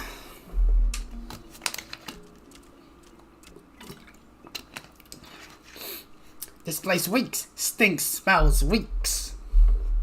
You said you were taking us to a steam bath. You're a big fat liar, a cheat, a fraud, a liar. Stop your bloody squealing. Work before pleasure. Or do you want to join the riffraff in their rotten trash heap? No, no, I thought not. He's got a furnace on his head. I felt that we could blow him up quite easily. Greetings, Sogar. How kind of you to visit our humble dig? I must say you're looking especially impressive today. Imposing, overpowering, overwhelming, overbearing. Oh, no, it was not the wrong button. Yeah, and you're looking as scruffy as ever. Whatever your name was. But enough talk. My time's worth more than your sorry hide. Now let's see what you've got for me. Is this your monthly haul or what popped out your arsehole this morning? Once a sluggard, always a sluggard. Stragglers, sloths, sluggards. The lot of you. The 789 for no sluggard cigar? No, not a one. Every day do we toil in the mines. Slaves sweat toil from dawn until dusk. Yes, we sat down our pillows only to eat and sleep. Eat, sleeps? It seems we have a misunderstanding here. A mistake, a misconception, a misunderstanding. Sleep, food, these are luxuries, comforts, indulgencies, luxuries. And luxuries, yes, luxuries are for kobolds who can dig their own weight. You are nothing, you deserve nothing, you are nothing. No rations for a month or until you increase your haul 100-fold, whichever comes last. But Sogar, we are already weak and hungry. Cut off our food supply and we will starve, wither and die. Then die, yes, die. Each day you live, you breathe our air and eat our food and give nothing in return. You are a parasite, GQ. A leech, a sponge, a parasite. Your very existence keeps us from achieving our potential. But I can think of one way you can be of use. Yes. The shrivel carcasses you and your lot can feed our furnaces. Fodder, fuel, feed for your betters. You cannot mean what you say, Sogar. No. This must be some cruel joke. A jester. The only joke around here is you, Juju. And I'll be of this time 100-fold. Announce less and you'll be the first to burn. Sin, sizzle, burn. Let's go, ladies. Yes, the stench of sloth. Sloth and stupidity in this dump is making me sick. Remember, ladies, this is the fate of those who don't dig their own weight. Now, I do believe it's time for that steam bath. Oh, poor kobolds. Getting bullied by bullies. No. I guess we're gonna have to stick around and help them out and all that and do their various reputation quests. Oh, woe is me. Misery, misfortune, woe. When the sun cells just happened, I come back from Camp Overlook and I see some overstuffed kobolds strolling around like he owns the place. You're not so wrong. No, your words are true. Sogar leads the 13th, yes? And has many friends and followers in Ugamaro. His power grows each day. With each day, one less kobold challenges the word of Sogar. Soon no one will be left to oppose him. No, not a one. So what are you saying? That you're just going to let that self-styled tyrant walk all over ye? Yes, we have no choice. No recourse. No refuge. What kind of answer is that? Ain't you got a shred of dignity in your whole body? No, I do not. Look, I don't know what you kobolds hierarchies from a hole in the ground. What I do know is that if anyone talked to me like that, I'd go to the 7th Helen back to cut him down to size. But you are strong, bold, brave, strong, and I am. Legend and have mercy! I can't start to look at the sorry lot of ye. Are ye kobolds or dormice? Look, you may not have the spine to stand up for yourselves, but Chris here and I sure as hells do. Anyway, Chris, just tell us where we can find this Sogar. You know not what to say? No, you know nothing. It's pure madness to oppose Sogar. Folly, insanity, madness. The only thing that's driving me mad is your endless wailing. That settles it. I'm not leaving this stinky hole until Sogar falls on his hands and knees before me begging for mercy. No ifs and or buts about it. But... Did you just say something? No, nothing at all. I love third-wheeling these kinds of relationships. So entertaining. Sogar does not suffer precision lightly. No, not in the least. If we cross him, he'll crush us. We are doomed! Cursed! Damned! Doomed! Oh, adventurer, do not leave us. No, no, you must not go. The Wolverine woman frightens me even more than Sogar. Horrified, terrified, frightened. But we have choice. No, no, we have none. You will protect us from Sogar's bullying. Yes, yes, you will. Eagerly, emphatically, wholeheartedly. Oh, adventurer, you are too kind. Gracious, generous, kind. Yes, yes, kind, and possessing the strength of 100 kobolds. Yes, yes, 100 kobolds. You do not need Gigu's help. No, no, you do not. Good luck fighting Sogar, adventurer. Oh, you are the triumph, your victory, your success. It's going to take more than just going up to the door and being like, person I shall be beating up. Come out here so I can beat you up. Similarly, ninth order. We can now talk to a person, of course, to get our hands on that. And fortune favours the kobold. So, yeah, that sorts that out. Meanwhile, off to Oldar we go. So, while we can pick up the Amalja one, we actually do need to talk to Swift at the Hall of Fames anyway, due to the if we bleed, we can kill it quest line. Oh, also, fun fact, since we gained some tomestones, we can actually go over here to the arena's representatives here and grab some of the ironworks gear. We have 650, like that's actually enough to get like the augmented ironworks Meditech crane. We can also grab our hands on any of these bits of gear that happen to may be worthwhile getting, you know? This just means that we can get better gear, basically. Also, we can get like the Scholar and Astrologian arms as well from here. We can also just grab from any of these, essentially, sort of thing. So if you really wanted, say, maybe a better weapon for Samurai, if you really want to play Samurai, then you can. You can get the Magitech Samurai Blade. It is better. It is actually better than what you start with. But this is the Monk and Samurai gear. The fact that DPS has to be split between Dragoon and Reapers, Monk and Samurai, Ninjas and Vipers. So that's why you can equip your Viper with gear that is definitely designed around you being a rogue. But you can't get weapons, because of course those will be Dawn Trail level weapons. So anyway, there's a myriad of things we can do here in Oldar, because there is, of course, over here the Rise and Fall of the Gentleman. There's also a quest over here of Corpse Groom. Bitch, I don't know what that one is. But anyway, we can't pick up the Immortal quest just immediately, because Swift is who we need to talk to get the quest, who obviously has an objective anyway. Thank you for coming. The Flame General will be heartened to hear that you have answered the call. As we have already related to the Awakened Sands, Ifrit has returned. No. For the sake of peace in the region, we humbly request that you vanquish him. The Primal is to be found in his domain, the Bowl of Embers. To get there, you must use the Beastman Aetherweight found within the depths of Sanawak, the Armalja stronghold. Armalja constructed their own Aethernet from salvage Aetherweight shards. This being the case, you should be able to use it without problem. No doubt you already know this from your fellow Scions, but the present incarnation of E3 is far stronger than the last. Facing him with any fewer than 7 of your stoutest comrades would be ill-advised. This is all the intelligence we have to share. The rest is in your hands. I shall pray for your victory and safe return, and we can pick up peace for Faraland in the process. Yours is a welcome face quest. I have a task for which one of yours impeccable record would be well suited, though perhaps campaign would be more faint scripting given the sheer commitment this mission demands. So well aware the inhabitants of Faraland have long suffered the hostilities of the Amalja. Those men have been quiet for a time, chastened by your victory over the Primal Aetherweight, but once again the Beastmen stir. Being a resurgence in kidnappings in greater numbers than before, matters have grown so far our hand the local garrisons have petitioned us for reinforcements. Which is why I wish you to lead an extended action against the Amalja and put a stop to these raids. Report to Commander Gisabur, to the head of security in Little Amigo, and he'll brief you on the details of your duty. So, two things to do in the same area of good old Faraland. Before we do that, though, I'm going to go and hand in Blue leading the Blue, which requires us heading off into a different part of Oldar. Maybe even switching over to the good old Blue Mage. And then also to double check that I'm not missing anything worthwhile. I do need to go back to Vesper Bay at some point, because obviously I can pick up New Game Plus, which, yeah, we won't muck around with, to be fair, because, yeah. So yeah, there's all the various class quests, and then looting the blue over there. So, and there's also Disarm Before Death, and there is also the Bold Fantasy. But to be fair, we're not really going to be picking up Bold Fantasy because, well, quite frankly, there's no point to it. If we're not going to actually use Fantasias at all, first of all, I need to save this appearance, and if I haven't already, I need to double check on that one. And secondly, I don't know what I would even change, you know? Anyways, this looting the blue means I need to switch back to Blue Mage, which I've just gone and done. And this will get us a little bit of experience out of it, hopefully, as long as it gives us stuff. So, yeah. Voice! Hello!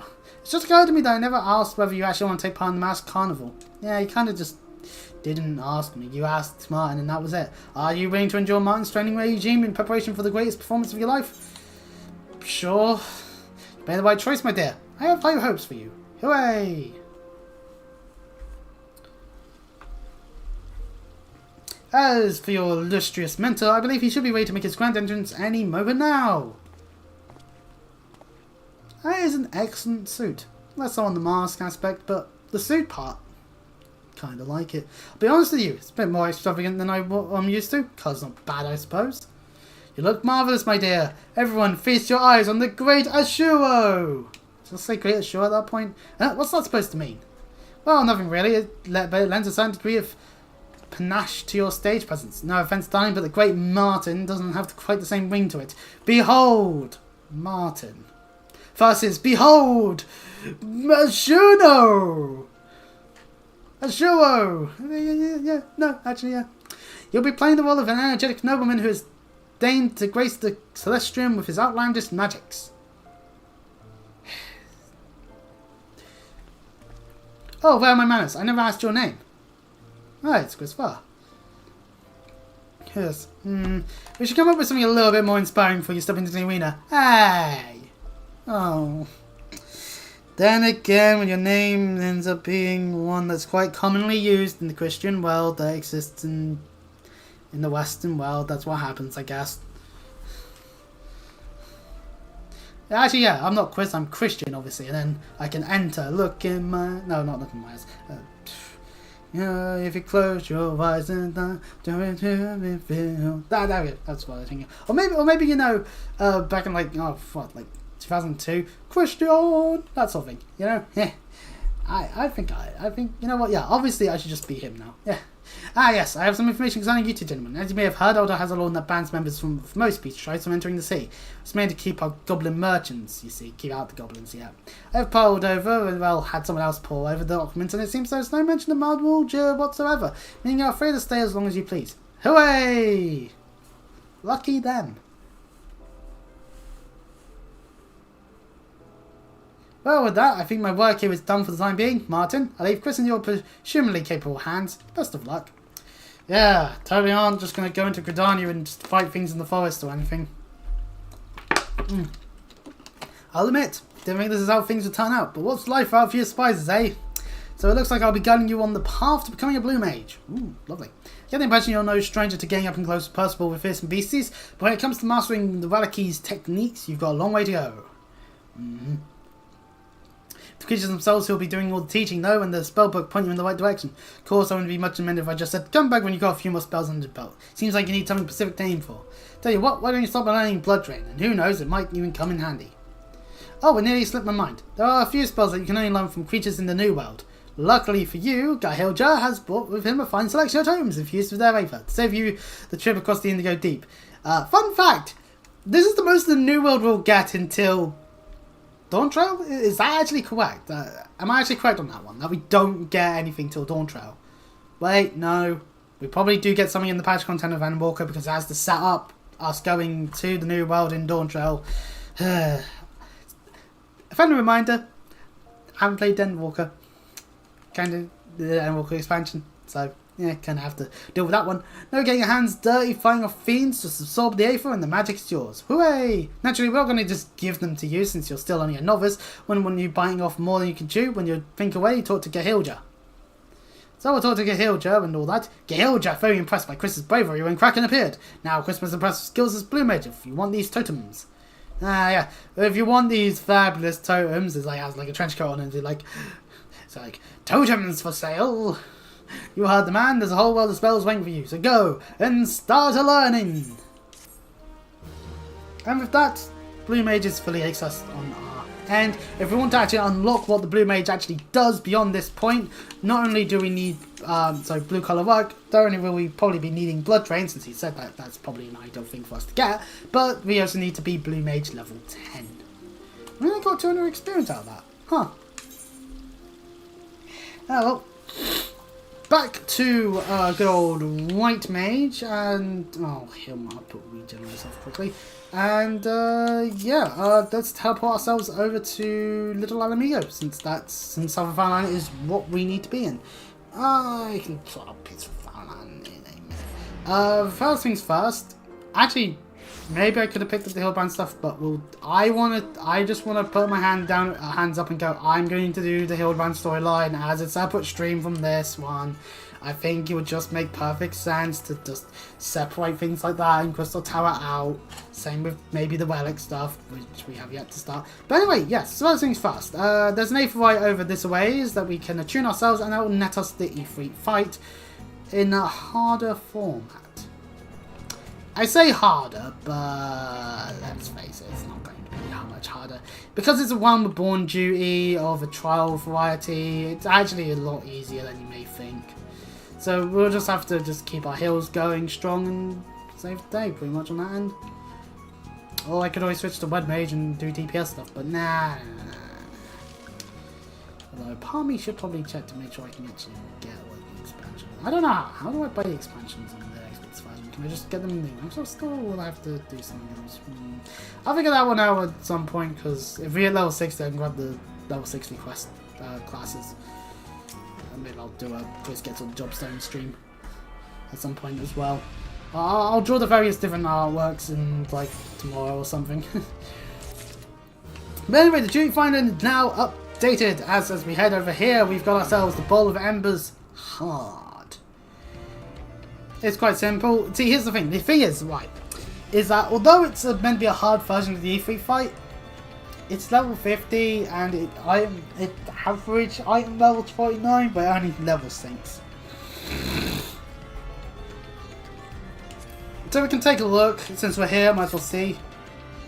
So it's less than 5 minutes, we can maybe just take a ride back to Little Amigo in the process, so I'm not just standing there.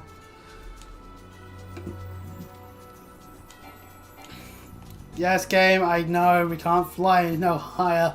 Maybe I need to just jokingly do that, just like draw me like on a mount half of me, like, and it's like, oh, mount could draw no higher. I think it's like a joke bit, but part would still have to make sense.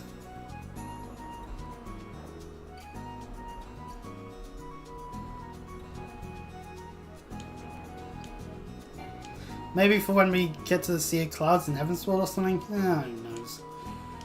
On that one, actually thinking it through, but still. Anyway, Sunawak as a whole is like a high level area. Like this actual bit, you don't really go into here really. But to be fair, it makes sense. So it's like, so the ones that followed Willard and all that were actually quite weak when we fought them on the bridge, right in front of this bridge. You know. I am looking for things. I'm probably like gonna have to wait a sec before I can actually do Peaceful Farmland. Back in Little Alamigo. Because we could probably spend some time getting all this stuff sorted out, because we actually are missing out on Sage still in tons of the Realm Reborn classes, just due to the whole way Arcanist works. Level 60s needed for things like Dark Knight, but not Dark Knight, Gunbreaker, but I believe we're going to be needing, and Dancer, but I believe we actually are going to be needing like Stormblood. No wait, no, we don't need Stormblood. The Stormblood one's somewhere in that. We need Shadowbringers, I think. And then at 70 is Reaper and Sage. I'm thinking, yeah, because Scholar's the kind of thing. Sage is not. Then Viper and Pictomancer are the newest ones in Dawn Trail. So we could probably pick up like a Disciple of the Land and do like that, but that would be a Chris Yaps a whole bunch streamer really. Right.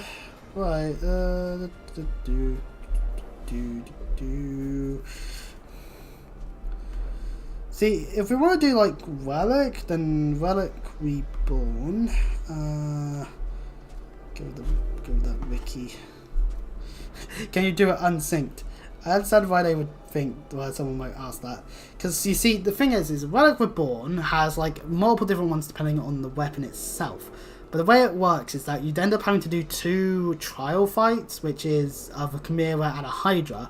You then get the Relic weapon at the end of it all, as well as achievement.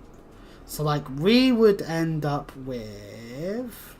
They even made sure, like, the ones you could get at level, things from Samurai and Red Mage, that they actually do get ones, but maybe they get ones. I don't know actually on that one as a whole. Is that Red Mage or was that? Where's the Stardust one? Odd. No, that's Vermitage. What was I thinking then? Because Yoshimitsu is a Rogue. Okay, maybe not then. Maybe Samurai and Red Mage are separate then. I don't know actually then. But the one would be able to get with White Mage is Virus, as it is the as it's the White Mage one. The thing is though, the items we would need would be a Time Worn Virus, a Madman's Wisping Rod, 2 Quick Turn Materia because you need them in the rod, Illumina Assault, Ampapor Glyph, Unfinished Virus, Interfere with the Pagel, White Hot Ember, Howling Gale, Hyperfused Ore, so we would have to do these primal fights basically, and Razat Hand Quenching Oil. It has part of the stuff there, and it would net us the virus at some point.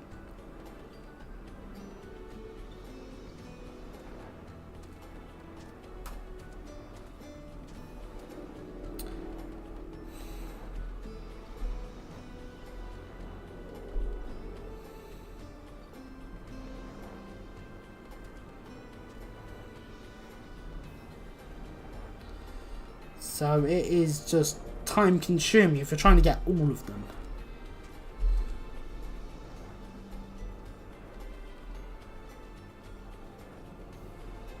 So it's like we may do it like once, basically.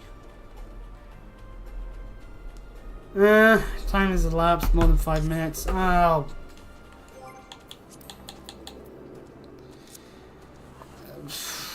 That's the slight issue with this. I'm not... Oh, no, this is due support. I'm not seeing anything other than me, so I'll withdraw. It's a Sunday morning. As you can see, it's like nearly... It's 9:45. Let's just finish up with our thing here. And then go to Gridani and sort that stuff out. Commander Swift said he'd assigned someone to assist with our growing beastman problem. Glad to see the urgency of our situation has been taken seriously. Now, as I'm sure the commander will explain, the Amalja activity in the region has grown wild, almost frenzied. Seems like the Lizardmen are determined to carry off every peddler and traveller that tries to pass through South and Fireland. Not speaking of fugitive nighttime raids here, the bastards striking in full daylight, even against escorted merchant caravans.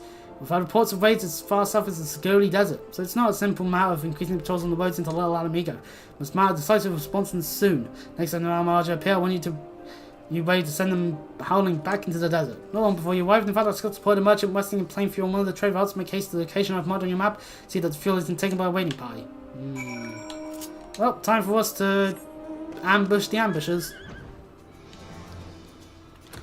Yeah, I might as well just carry on with this stuff, because this is one of the things with the Final Fantasy streams. We may just have to, like, only do them in, like, peak Europe time as a whole from this point forth. It just in terms of like trials and dungeons, just so that we actually can do them consistently and in time. Hey, dozy merchant! Sitting on a pillar. I'd be more passionate about the sandstone golems that happen to be around here, seeing that we're not far off from a dungeon. Oh, lo and behold, some Mulder have appeared.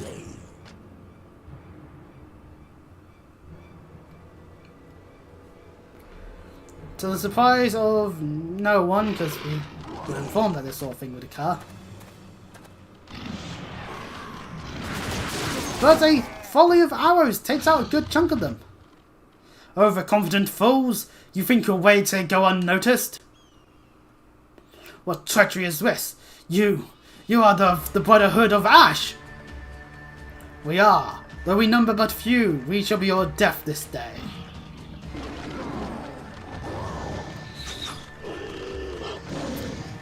Oh, this is high time for the merchant to get the fuck out of Dodge, I would argue. But hey, you know why they hate each other?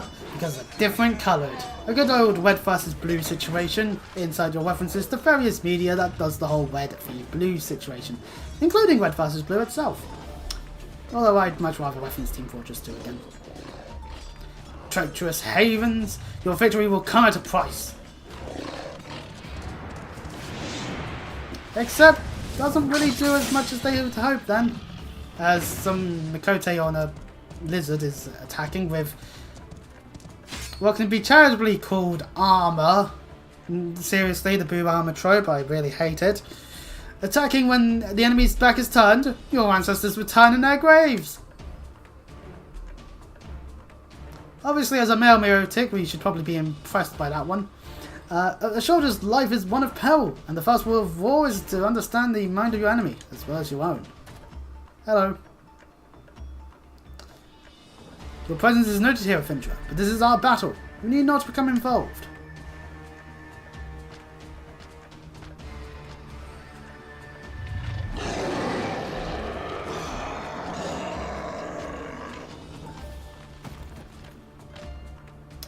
Well, we certainly win on this day. I am Haran Morjigar, and I lead the Brotherhood of Ash. We are what remain now that the all-consuming flames have reduced the rest of my people to unthinking sailors. You interest me, child of Eorzea, be it fortune or fate. I have not ignored the forces that sought to bring us together. I extend you an invitation to join us at the Ring of Ash. Okay then.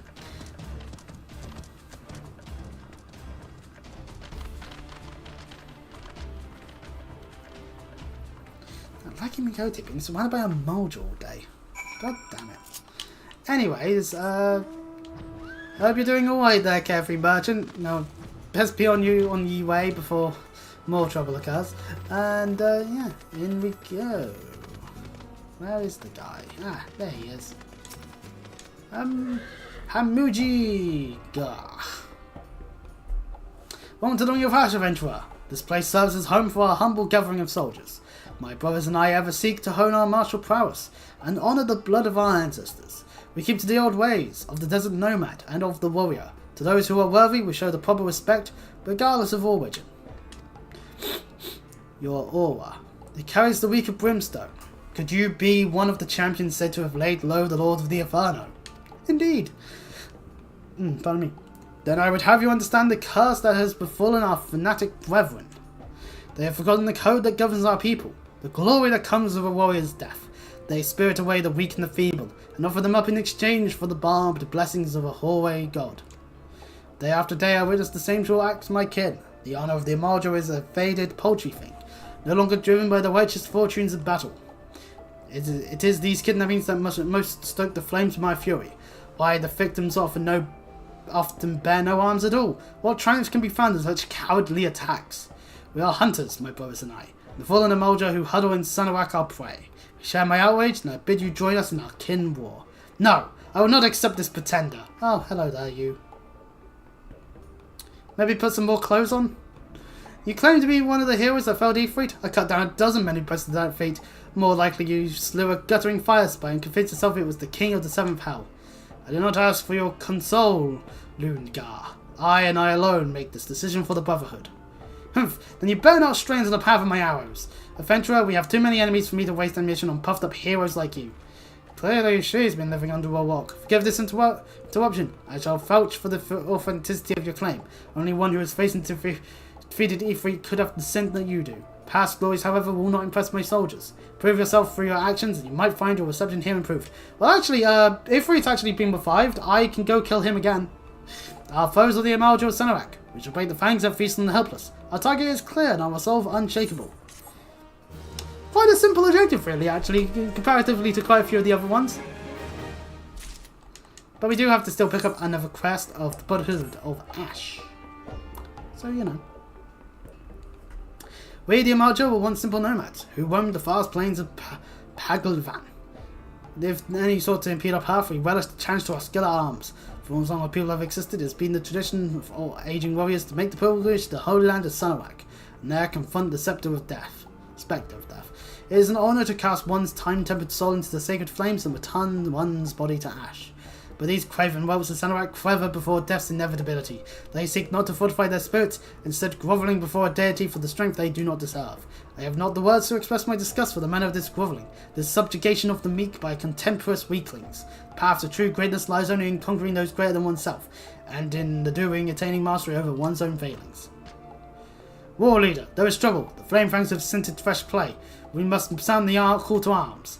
It seems you shall have the chance to prove your talents, adventurer. Show the Brotherhood your unbending still. Lungar! You wish, war leader? This warrior is known by the name Lurgan. Though her form may be Makote, her soul harbours a raging blaze to match that of any Amalja soldier. We of the Brotherhood know only the struggle for martial perfection. Tribe, clan, gender, these details matter not. Must be rejected from my clan, based off of Makote law, which I wish I knew before I created the character and made me surname wrong. Lungar, you will accompany our newest ally into battle. What? Why choose me for this task? Surely there are others more fitting, some hatchling in training, perhaps? Enough, I grow weary of your insolence. Shall I have my blade answer your mauling?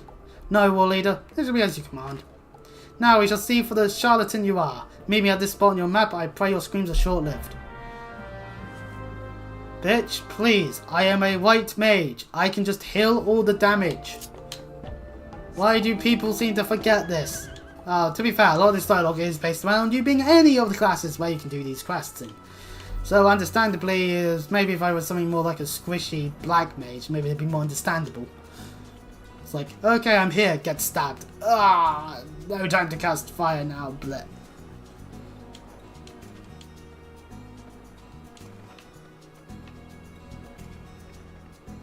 A Gaius salesman. Might be the same one from before. To our destination. It looks like one has already been fallen. Fair enough. But, oh dear lord, enemies!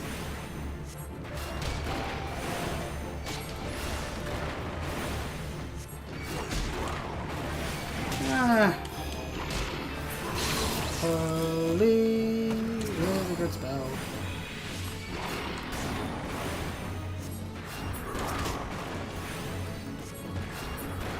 Yeah, there we go. You are safe now, salesman. Phew, you made short work of those raiders. I don't know who you are or where you came from, but you have my thanks. Heard the Amalja was snatching folk from the trade routes again, but I thought that was just my rivals trying to scare me out of business. After all, the roads have been safe enough until now. I'll have to hire a guard or two next time I pass through here. Damn beastmen, sells outrageous do so eat into a man's profits. Humph, I expected you to die here. Come now, we will return to the Ring of Ash. A simple quest so far.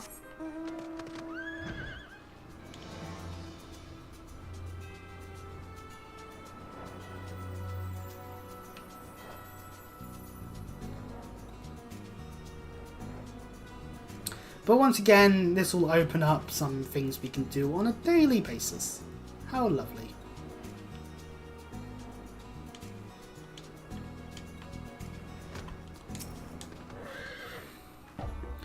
You are no hatchling in battle, that much is obvious. But do not think me so easily impressed.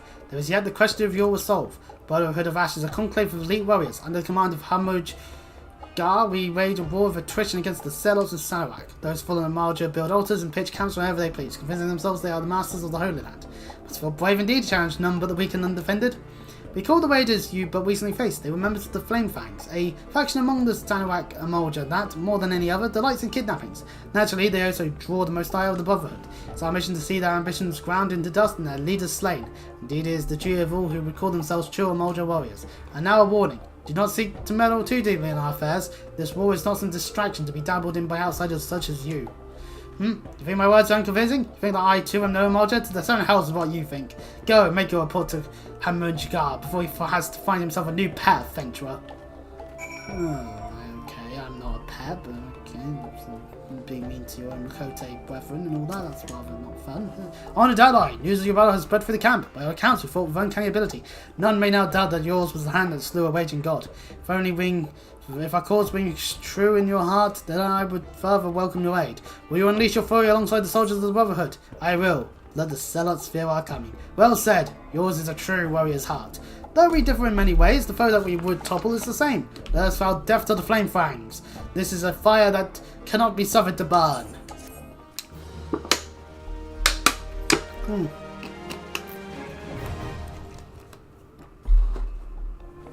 And we are now neutral with the Brotherhood of Ash. You bet your Ash! Can I bet a carbine? Okay, well, why do I make a Trails reference that only Trails fans will get? Once again, we can pick up some quests here that does stuff here and all that, and yeah. Not much more else we can do here in this part of Farland because I didn't pick up the Hildebrand stuff yet. Kinda need to do that in order to start in order for that. I'd say definitely isn't fun having tinges of back pain. But, you know, we'll make do with what we got. Gridania's up next. Wait, so we'll teleport to Gridania. Where, sadly, the Alexi one, Bad Bladder, not really one we're going to really care about too much, just because at the end of the day, we kind of don't have a Disciple of the Hand at the ready. We kind of need that to actually be able to do it properly. So it's not worth picking up. What is fine with picking? Oh, that's probably no wonder. Where is... Do you have both of them? No, you just have Bad Bladder. Do you have more than just the one quest? Yeah, you do. You have Seeking Solace. There we go. We'll grab Seeking Solace because that will get us the Sylphs. Ah, now here is a man who inspires confidence. Heartens me to see you stride into the Adder's nest today. For I have a task of considerable breadth and even greater import. A task that calls out for a competent adventurer. Allow me to elaborate. In recent weeks, my eyes have been drawn to unusual movements among the Sylphs, those charming yet troublesome beastmen with whom we share our fondest home. In hopes of shedding light on their intentions, be they malicious or benign, I dispatched a young researcher to Little Source to investigate further. A fellow goes by the name of Voice. Mayhap you have heard of him. It would seem he is rather accomplished in his field. He's out a fortnight ago and has been sending regular reports ever since, that is until some 3 days passed. Though he was quick to assure me that his prodigious intelligence and survival skills would ensure his safety, I cannot help but fear he has come to harm. Oh no. Such is my request to you. Travel to Little Solace and inquire as to the well-being of our man. Alright, fair enough. Seek out the Sylph old Mixo, and has oft acted as an intermediary between our peoples. Now go in safety and haste. The forest holds many dangers, these days more than ever. Well, off we go into the Hawthorn Hut so that we make our way to Little Solace. A lot quicker than some of our other stuff, hasn't it been? Sometimes we can hasten our step a little bit.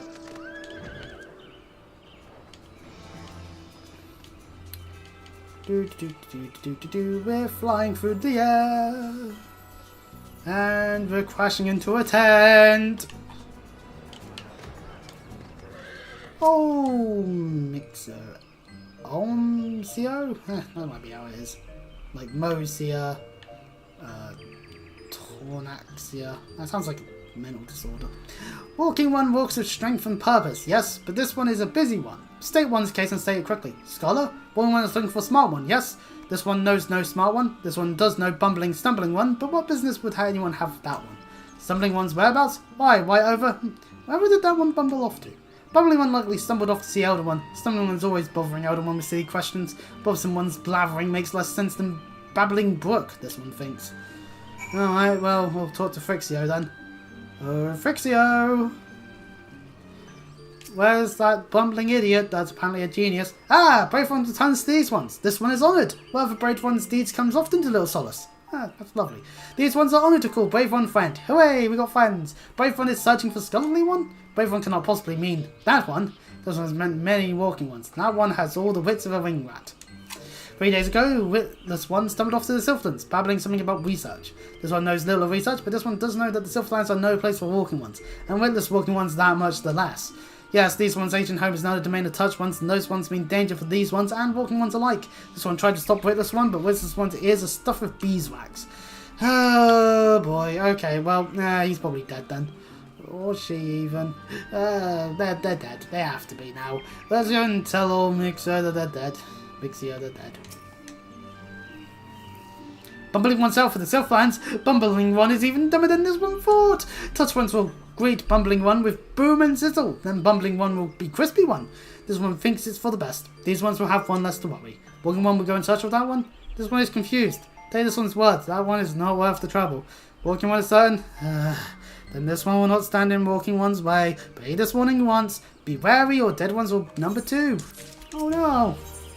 So we better go and try and get him back then. Walking One will truly go in search of Bumbling One? This one thought Walking One was making joke. Like the time this one stole Bumbling One's undergarments. Ho ho ho, how funny.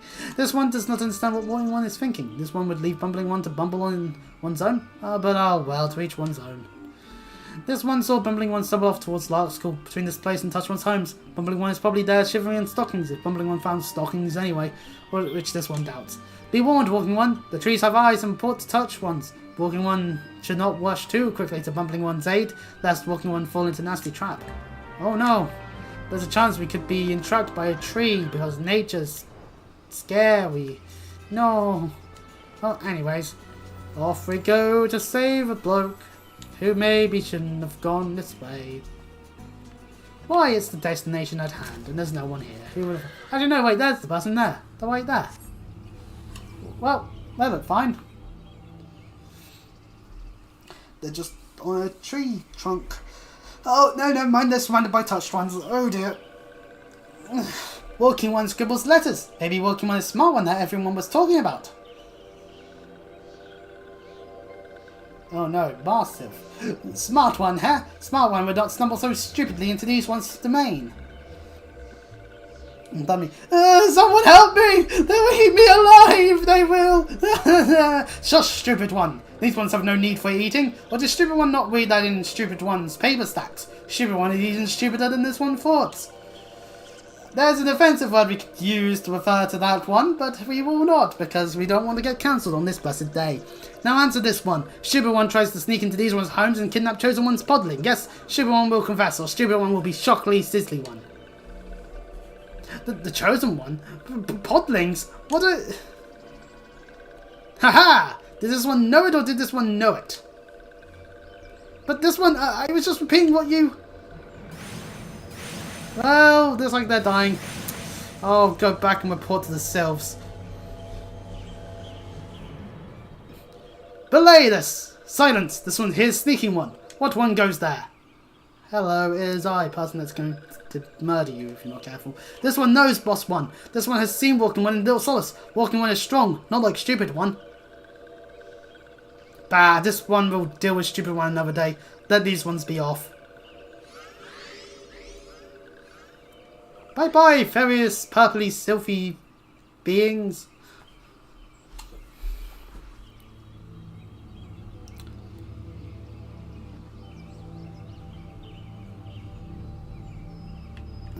Well, voice. Here you are being rescued. You idiot. Oh, friend, how can I ever repay you? Why, I thought I was a goner for sure. Whatever you suppose got into those sylphs? The beastnaries described them as such carefree, fun-loving folk, but my rather limited first-hand experience has been the same. But do tell, to whom do I owe this debt of gratitude? An adventurer dispatched by the order of Trinado on behalf of little old me? You'd say. Bless the commander, always looking out for his charge. While I'd like nothing more than to continue this conversation, would you mind terribly if we did so back at Little Solace? This place is giving me the heebie-jeebies.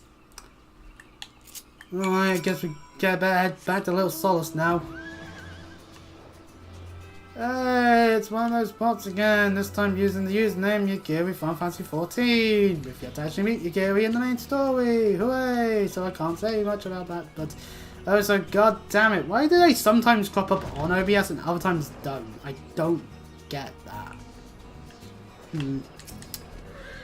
Or maybe I'm not paying attention fully at times.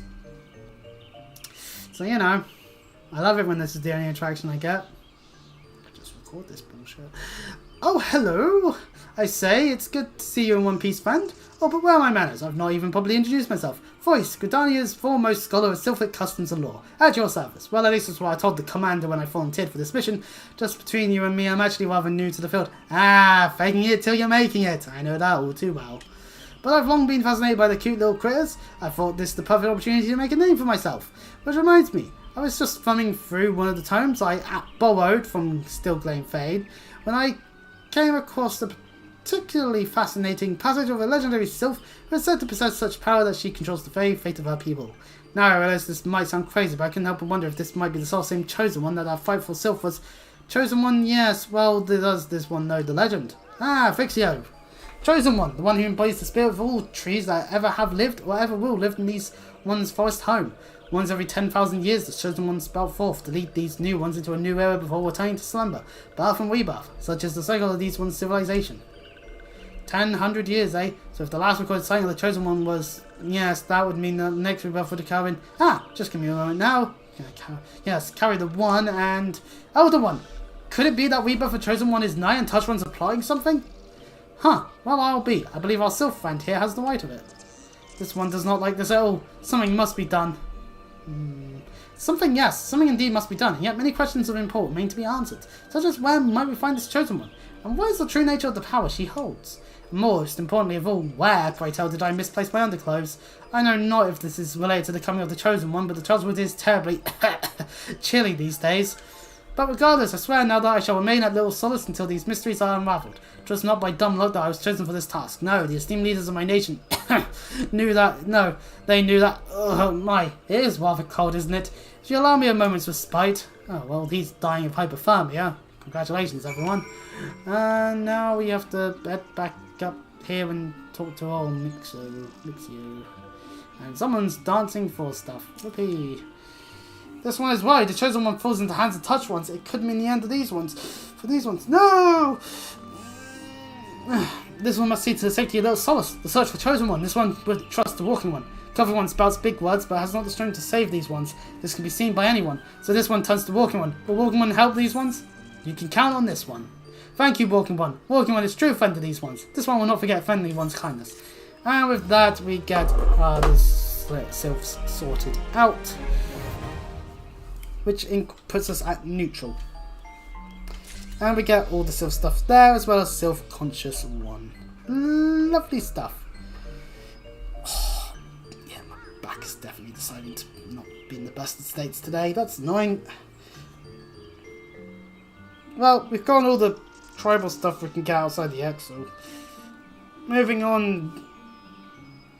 It's like, there's like a few questions. It's going to be mainly dialogue for the main story for a while, I fear. So, you know what, yeah, I need to rest my back more than anything else. So, next time we'll carry on with the main story. I will consider when will be the best time to start working on some of the other patch content shenanigans. Maybe if there's like a gap of days between Final Fantasy XIV streams, I might farm some of the stuff to maybe get to the next like quests for them or something. I don't know. Maybe I will, maybe I won't. Don't know. Of course, if you want to check out the other stuff, you can. If you like what you see, you can always subscribe, and I'll see you all next time.